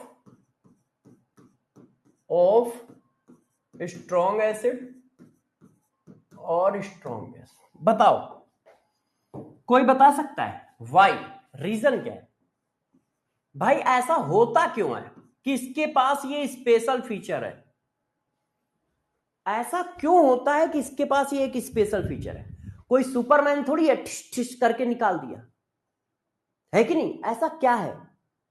तो गौर से समझो, कैसे समझना है बच्चों, कैसे समझना, कैसे है, गौर से भाई, गौर समझना है। सारे समझदार टाइप के बच्चे अपनी बुद्धि का पिटारा खोलें, क्या खोलें, अपनी बुद्धि का पिटारा खोलें, सारे समझदार बच्चे। और इस बात को जरा बहुत अच्छे से सुनेंगे। आप जानते हो बफर कौन है? आपने इसमें डाला एस्टिक एसिड, वीक एसिड, फिर आपने इसमें डाला वीक एसिड के कॉन्जुगेट आयन का सॉल्ट, कॉन्जुगेट आयन सॉल्ट। सही है? सही है। क्लियर है? कोई टेंशन? अब जरा इस सॉल्यूशन को एक बार चेक करो, कितना खतरनाक टाइप का सॉल्यूशन है। जब वीक एसिड पानी के अंदर गया तो किस तरह से आयोनाइज हो गया? ऐसे। वीक एसिड पानी के अंदर जाएगा, ब्रेक हो जाएगा, ऐसे। क्लियर है? क्लियर है। अच्छा, जब सॉल्ट पानी के अंदर गया तो वो भी आयोनाइज हो गया, मगर सॉल्ट 100% होता है आयोनाइज, और ये वीक है तो ये पार्सली होता है, इसमें इक्विलिब्रियम आती है ना। तो हमारे पास क्या आ गया? ये देखो, आया कि नहीं आया? अरे हाँ बोलो ना। अब मुन्ना सॉल्यूशन में ये है, तो अब बताओ सॉल्यूशन में क्या क्या है। तो एसिडिक बफर सॉल्यूशन में क्या क्या है, जरा देख के बताओ। एसिडिक बफर सॉल्यूशन में क्या क्या पड़ा हुआ है, देख के बताओ। आपके पास पड़ा हुआ है एस्टिक एसिड, चेक करो। ये होगा क्योंकि इक्विलिब्रियम लगी है, तो जब इक्विलिब्रियम लगी है तो एस्टिक एसिड 100% डिसोसिएट तो नहीं है। अच्छा, आपके पास ये पड़ा है, ये एसिड है। आपके पास एसीटेट आयन पड़ा है, सोडियम एसीटेट नहीं है, ये तो सारा खर्च हो गया। आपके पास एसीटेट आयन पड़ा है। एसीटेट आयन क्या होता है? Conjugate base. और वीक एसिड का कॉन्जुगेट कैसा होता है? स्ट्रॉन्ग बेस होता है। वीक एसिड का कॉन्जुगेट स्ट्रॉन्ग बेस होता है। और आपके पास क्या पड़ा है? Sodium ion. आपके पास और क्या पड़ा है? Sodium ion. अब जरा देखो, एसिड और बेस एक साथ नहीं रह सकते, एक म्यान में दो तलवारें नहीं रह सकती हैं। एसिड और बेस एक साथ नहीं रह सकते, एसिड और बेस एक साथ नहीं रह सकते। जैसे यदि एक रूम में 3-4 गर्ल्स हैं तो बिना लड़े नहीं रह सकती, बिना गॉसिप नहीं रह सकती। यदि एक रूम में 3-4 बॉयज हैं, है ना, तो बिना पार्टी के वो नहीं रह सकते, बिना बातचीत के नहीं रह सकते। वो लड़ेंगे तो नहीं मगर बातचीत जरूर करेंगे, उनका पढ़ाई से कोई लेना देना नहीं होगा, है बात समझ पे। और जैसे हस्बैंड और वाइफ, ये भी बिना लड़े कभी नहीं रह सकते, लड़ाई होनी होनी है, लड़ाई होनी होनी है ना। जब रिलेशन में रहते हैं तो बहुत प्यारी प्यारी बातें होती है। क्यों? क्योंकि अभी रिलेशन चल रहा है, अभी बकरा फंसा नहीं है। और जब शादी हो जाती है तो बहुत प्यारी बातें पता ही नहीं चलती, अचानक आपको नया रूप दिखेगा, दुर्गा काली वाला। और वैसे बड़ा शांत शालीन, है ना, आपको कैसा दिखेगा? जैसे सरस्वती माँ वाला सीन दिखेगा, है ना। तो सब लोग दिखावे पे मत जाए अपनी अकल लगाए। वैसे मैं खतरे की जगह पे ये बोल रहा हूँ, घर के अंदर बोल रहा हूँ, ऑफिस वाले स्टूडियो में नहीं हूँ, घर वाले स्टूडियो में हूँ, मगर मैं बंद करके पढ़ाता हूँ, इसीलिए बंद करके पढ़ा रहा हूँ। तो ये ज्ञान की बात दे रहा हूँ धीरे धीरे। अच्छा, ये सब तो मजाक है, आगे बढ़ते हैं। तुम्हारे चक्कर में अभी हम मार खा जाएंगे फर्जी में। ध्यान दो इधर। हाँ, तो देखो यार, एसिडिक बफर सॉल्यूशन में क्या क्या है। हंसो नहीं, तुम्हारे दिन भी ऐसे ही आएंगे, टेंशन ना लो। अच्छा, मजाक खत्म करते हैं, है ना। गर्ल्स स्टूडेंट कह रहे होंगे कि सर हमें ये कह रहे हैं, तुम्हें नहीं कह रहे यार, तुम में तो बहुत शक्ति है। जो दुनिया को कंट्रोल करते हैं तुम लोग उनको कंट्रोल करते हो। इससे ज्यादा पावर क्या चाहिए तुम्हें? इससे ज्यादा पावर क्या चाहिए? आओ।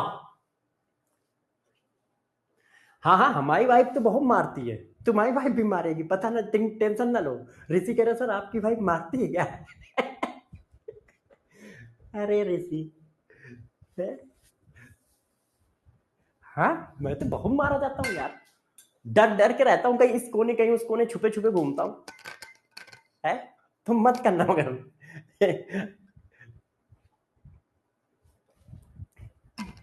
अरे ये सब कहने की बातें, मजाक है ना? तुम लोग परेशान ना हुआ करो, चलो मजाक खत्म करो। अब देखो मजाक किस पे बनाए जाते हैं?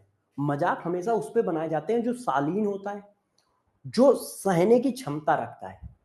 आप देखो हस्बैंड पे मजाक नहीं बनाए जाते, क्यों? क्योंकि वो शालीन नहीं होता है, सहने की क्षमता नहीं होती है, उसके अंदर ज्यादा यूगो होता है। गर्ल्स के अंदर कम यूगो होता है, बॉयज के अंदर ज्यादा यूगो होता है, इसलिए मजाक उन पे नहीं बनाए जाते। क्यों? क्योंकि पता चला मजाक कर दिया, वो लड़ गए, जाके लड़ाई दंगा कर दिया, हाथापाई करने लगे। इसलिए शालीन लोगों के ऊपर हमेशा मजाक बनाए जाते हैं। तो जो वाइफ होती हैं, ठीक है, वो शालीन होती हैं, अच्छी होती हैं, सहनशीलता उनमें ज्यादा होती है। कवर भी तो करना पड़ेगा, कवर नहीं करेंगे तो अभी क्लास से बाहर भी तो निकलना है। आओ चलो, अच्छा अब पढ़ाते हैं यार। तुम लोग ना हमें इधर उधर टहला देते हो और फिर बवाल करवाते हो। इधर आओ। हाँ, तो हम लोग क्या बात कर रहे थे कि यार जो ये बफर सोल्यूशन है, बफर सोल्यूशन में यदि 1-2 ड्रॉप स्ट्रॉन्ग एसिड और स्ट्रॉन्ग बेस मिलाओगे तो पीएच चेंज नहीं होगा। ऐसा क्यों? ऐसा क्यों? एक बच्चा कह रहा, पवन कह रहा है गलत है। भाई तुम अपने घर की बातें ना बताओ, हर जगह एक जैसा माहौल थोड़ी होता है। हम लोग, है ना, इधर ध्यान दो। अच्छा पढ़ाने दो यार, तुम लोग बातें कराने लगते हो। अब मेरा देखो मन बर्बाद कर दिया तुम लोगों ने। मैं कितना अच्छा पढ़ाई के मूड में चला जा रहा था और सब खराब कर दिया है, रायता फैला दिया। अब अंदर से वो आंसर आ ही नहीं रहा है। तुम लोग बातें नहीं करो, मुझे तुम ही लोग की वजह से मैं बर्बाद हूं, तुम ही लोगों की वजह से बर्बाद हूं। नहीं तो यार मैं बहुत सीधा आदमी हूं, सिर्फ पढ़ाता हूं। हाँ चलो इधर आओ, अब रुक जाओ, कंसंट्रेट करने दो यार। अब जरा देखो बफर सोल्यूशन में क्या क्या है। वीक एसिड है, कॉन्जुगेट बेस है और एन है। तो यदि बफर सोल्यूशन की खास बात देखो, उसके अंदर एसिड भी है, उसके अंदर बेस भी है।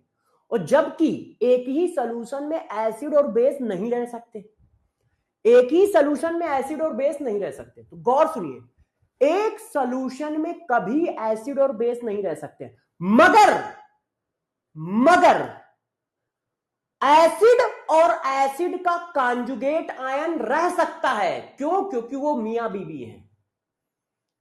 एसिड और एसिडेज, एसिड और एसीटेट आयन एक सोल्यूशन में रह सकते हैं क्योंकि वो कॉन्जुगेट है एक दूसरे के। तो एसिड है वीक एसिड और कॉन्जुगेट है स्ट्रॉन्ग बेस करस्पॉन्डिंग। तो एसिड और बेस हम जानते हैं एक सोल्यूशन में नहीं रह सकते, मगर ये एसिड बेस एक सोल्यूशन में रह सकते हैं क्योंकि वो एक दूसरे के मियां बीवी हैं। तो जब तुम, अब गौर से कॉन्सेप्ट समझना, जब तुम 1-2 ml स्ट्रॉन्ग एसिड डालते हो, अब देखो मैंने इसमें डाला HCl डाला 1-2 ml, 1-2 ml। अब देखो क्या हुआ, जैसे ही तुमने HCl डाला तो सपोज करो 100 HN आ गए एक्स्ट्रा। वो 100 HN आए तो ये किसके हैं? एसिड के। HCl इसका मियां बीवी तो नहीं है, कॉन्जुगेट तो नहीं है। HCl एसीटेट आयन का क्या कॉन्जुगेट है? मियां बीवी है? नहीं है। तो जब नहीं है तो जैसे ही एसिड आया, बेस ने कहा आओ बेटा आओ, आओ बेटा आओ। और बेस किसमें है? एक्सेस में है।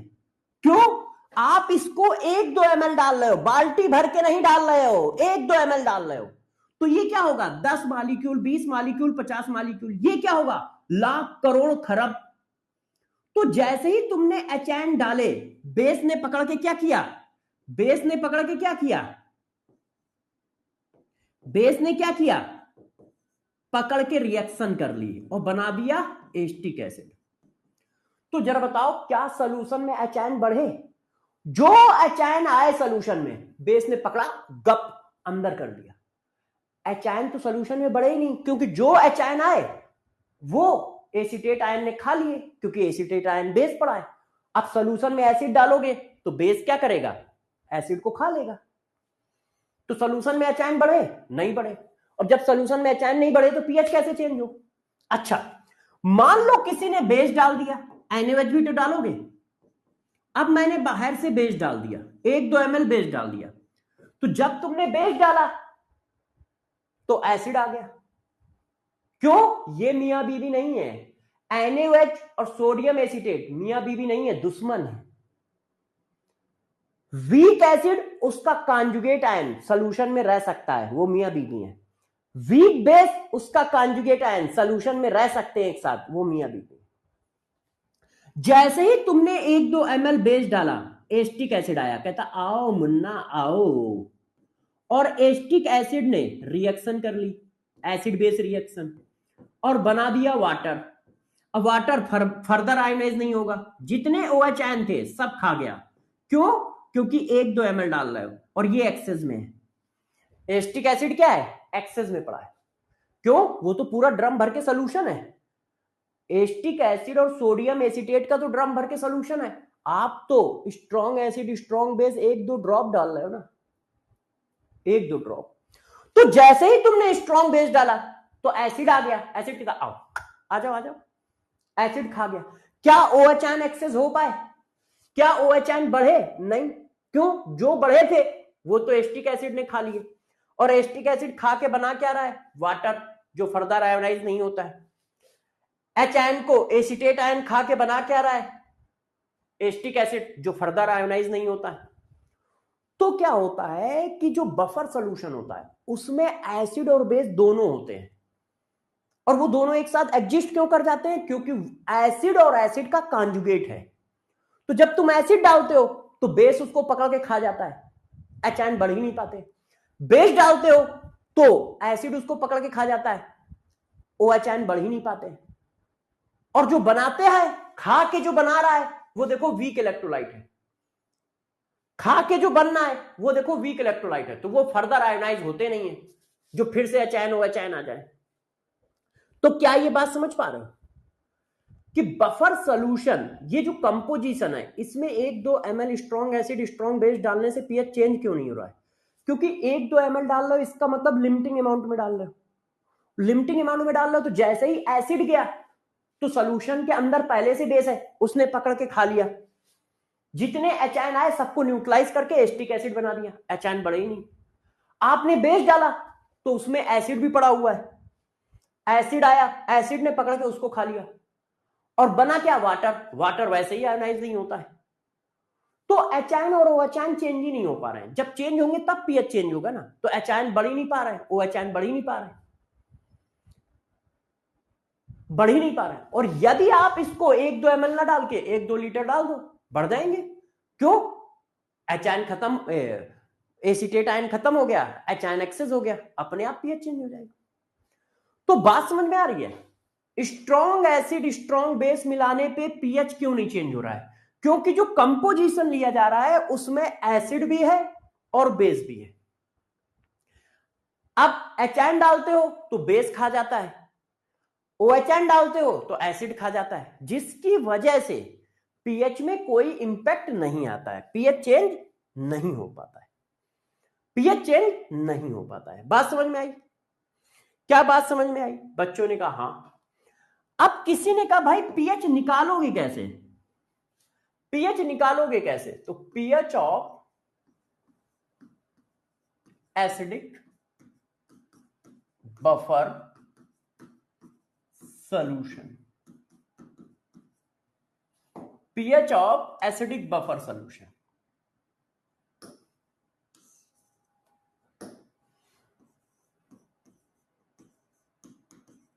अब जरा देखो यार, जब तुम एसिडिक बफर सॉल्यूशन लेते हो, आपने ले लिया acetic acid plus sodium acetate.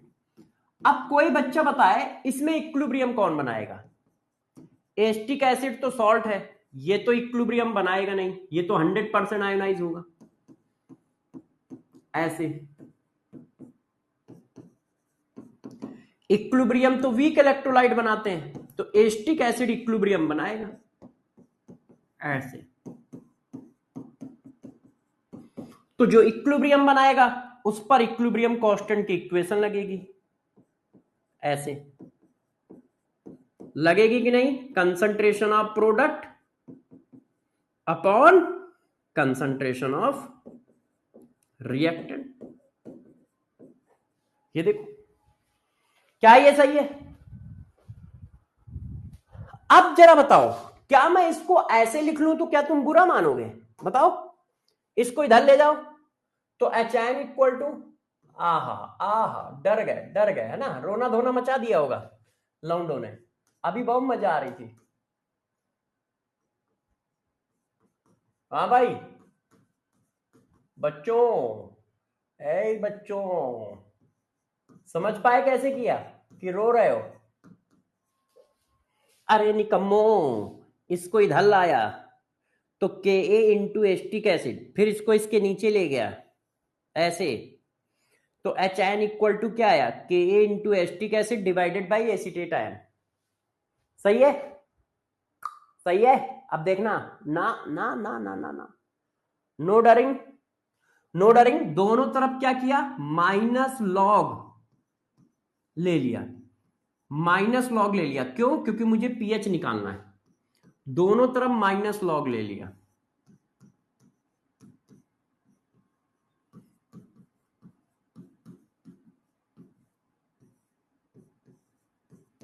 दोनों तरफ माइनस लॉग ले लिया। ये देखो, अब ये हो गया पीएच। अब इसको लॉग एम लॉग एन का रूल लगा दिया। ये देखो, लॉग एम इंटू एन, तो log M plus log N, और माइनस साइन का मल्टीप्लाई अंदर गया। ये देखो, इस माइनस को बाहर कर लो तो log M plus log N, और माइनस अंदर गया तो माइनस आ गया। अब ये पीएच हो गया, इसको बोलते हैं पीके, इस चीज को। अब ये देखो माइनस है, इसको मैं प्लस कर लूं, और प्लस कर लिया तो अंदर की वैल्यू पलट जाएगी। क्यों? ये -1 ऊपर गया तो वैल्यू पलट गई, तो ऊपर आ गया एसीटेट आयन और नीचे आ गया एस्टिक एसिड। मैंने क्या किया है? वैल्यू पलटी है।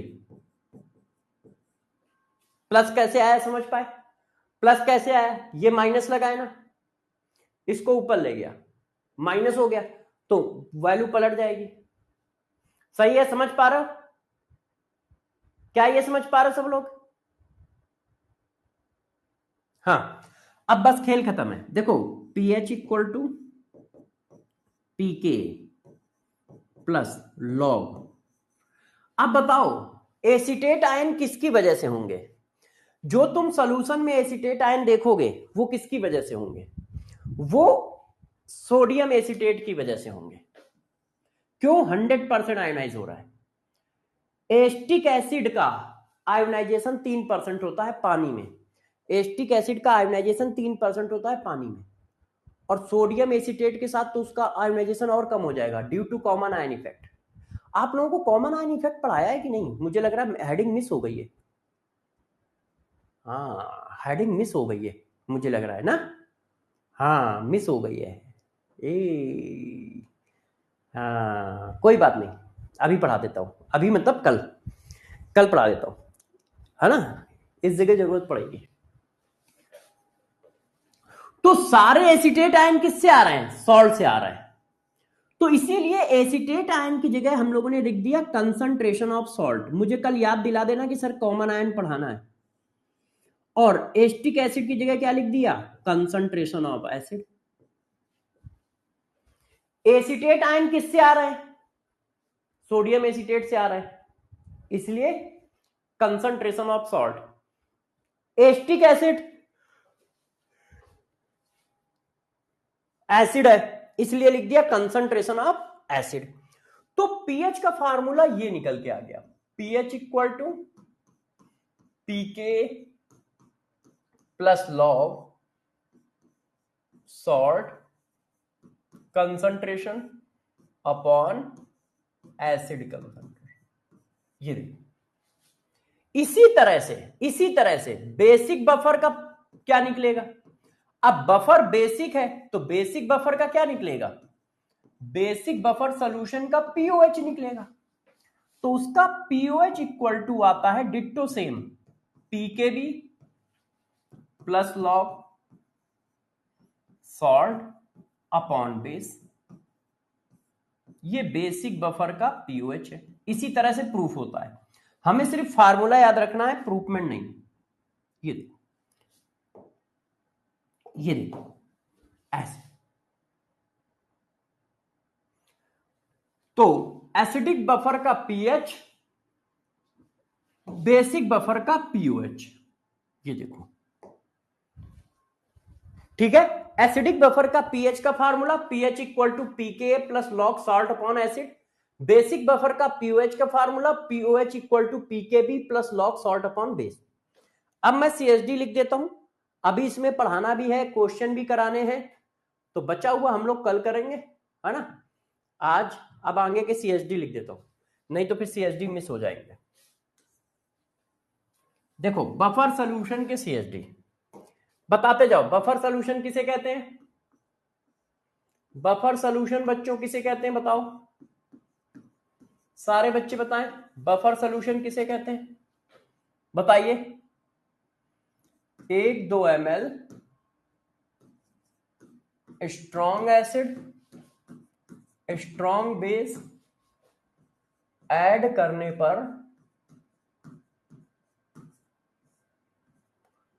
पर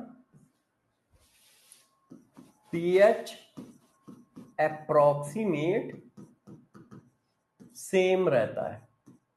ऐसा सॉल्यूशन सेम रहता है। ऐसे सॉल्यूशन को हम बफर सॉल्यूशन कहते हैं।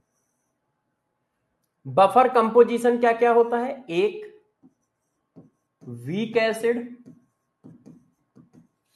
और salt of conjugate ion of weak acid, conjugate ion of weak acid, week acid और उसके कॉन्जुगेट आयन का सॉल्ट, वीक बेस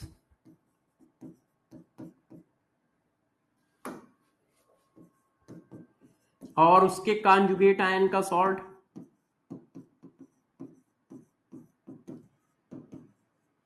है ना। तीसरा weak acid plus weak base.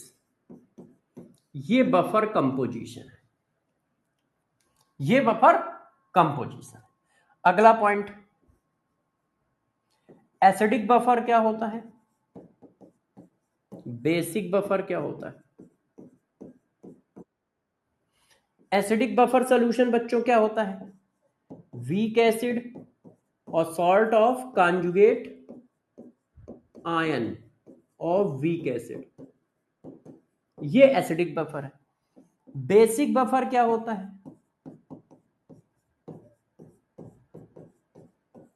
Basic buffer solution क्या होता है? Weak base plus salt of conjugate ion of weak base.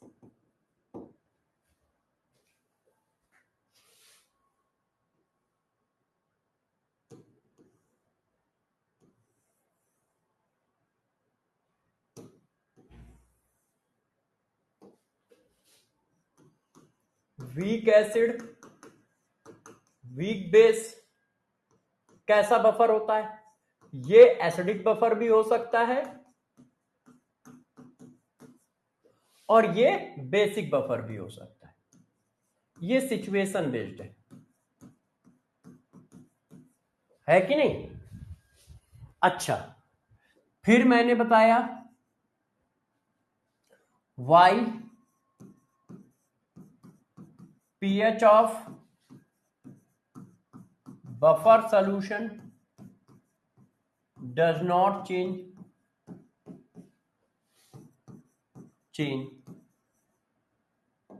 तो उसका रीजन मैंने क्या दिया? उसका रीजन क्या दिया, है ना। H ion of strong acid react with conjugate ion। conjugate ion क्या होगा?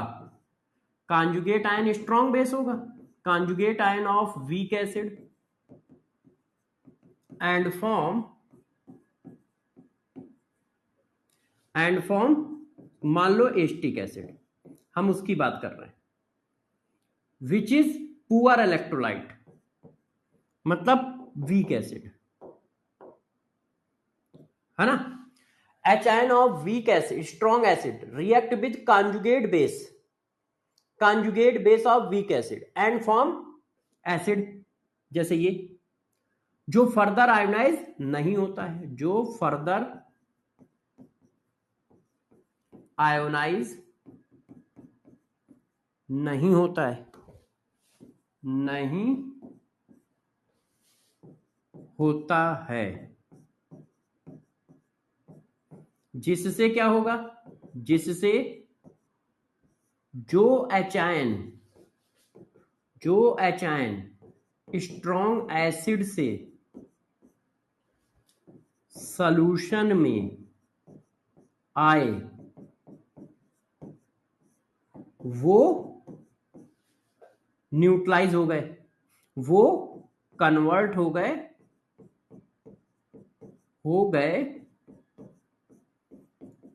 एस्टिक एसिड में। एच आयन सॉल्यूशन में ना तो इंक्रीज हुए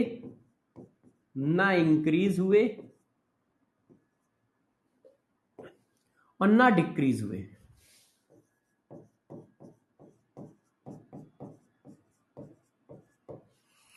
ना तो एच आयन इंक्रीज हुए ना डिक्रीज हुए, जिसकी वजह से क्या है, पीएच कैसे चेंज हो। इसी तरह बेस मिलाने पर कौन रिएक्शन कर जाता है, एस्टिक एसिड, है ना। अच्छा, अब इसके बाद एसिडिक बफर सॉल्यूशन का पीएच क्या होगा, बेसिक बफर सॉल्यूशन का पीएच क्या होगा, ये भी लिख देता हूं। तो pH of acidic buffer solution वो क्या है, pH equal to pK log salt upon acid concentration, POH of basic buffer solution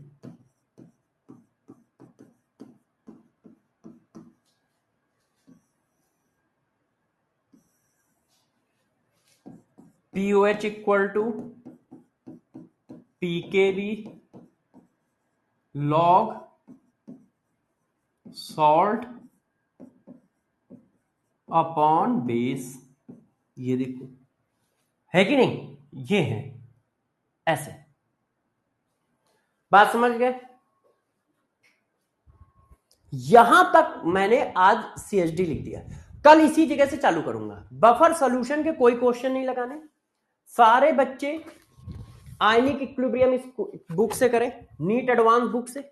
NEET advance book में मैंने कौन कौन सी सब हेडिंग पढ़ा दी है, ठीक है। मैंने आपको पढ़ा दिया है सॉल्ट हाइड्रोलिसिस तक, तो आप सॉल्ट हाइड्रोलिसिस तक क्वेश्चन कर सकते हो, बफर के क्वेश्चन मत करिएगा। एसिड बेस थ्योरी के क्वेश्चन कर लो, आयनिक प्रोडक्ट ऑफ वाटर के कर लो, के और केबी के कर लो, pH of solution common ion effect के कर लो, कॉमन आयन इफेक्ट में कल पढ़ा दूंगा, भूल गया हूं, है ना। सॉल्ट हाइड्रोलिसिस के कर लो, बफर के मत करना, ठीक है। तो एडवांस बुक सभी लोग करना स्टार्ट करो। मैं एक दिन निकाल के, मतलब चैप्टर खत्म होने पर इसके वो क्वेश्चन बता दूंगा जिसके सोल्यूशन आपको चाहिए। वैसे इसके सोल्यूशन मैंने ही बनाए हैं, ठीक है, तो तुम कर सकते हो। तो इतना करके आइएगा।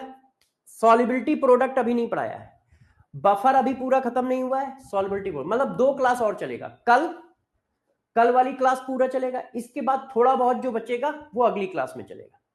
2 क्लास में ये हमारा आयनिक इक्विलिब्रियम पूरा खत्म हो जाएगा, ठीक है। तो सभी बच्चे गौर से समझेंगे।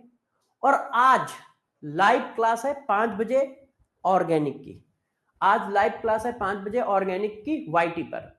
आईपीएसी नेम खत्म हो जाएगा आज, कल से नया चैप्टर उठाऊंगा आइसोमरिज्म। कल से नया चैप्टर उठाऊंगा आइसोमरिज्म। हाँ, परसों से रिडॉक्स चालू हो जाएगा, कल नहीं चालू होगा, परसों से चालू हो जाएगा, परसों नहीं होगा उसके बाद, कल और परसों छोड़कर। ठीक है, हम लोग मिलेंगे किस पर, 5 बजे शाम को वाईटी पे। अब 5 बजे शाम को वाईटी पे मिलेंगे। बाय बाय, जल्दी से जाओ फिजिक्स की क्लास करो। बाय बाय बच्चों।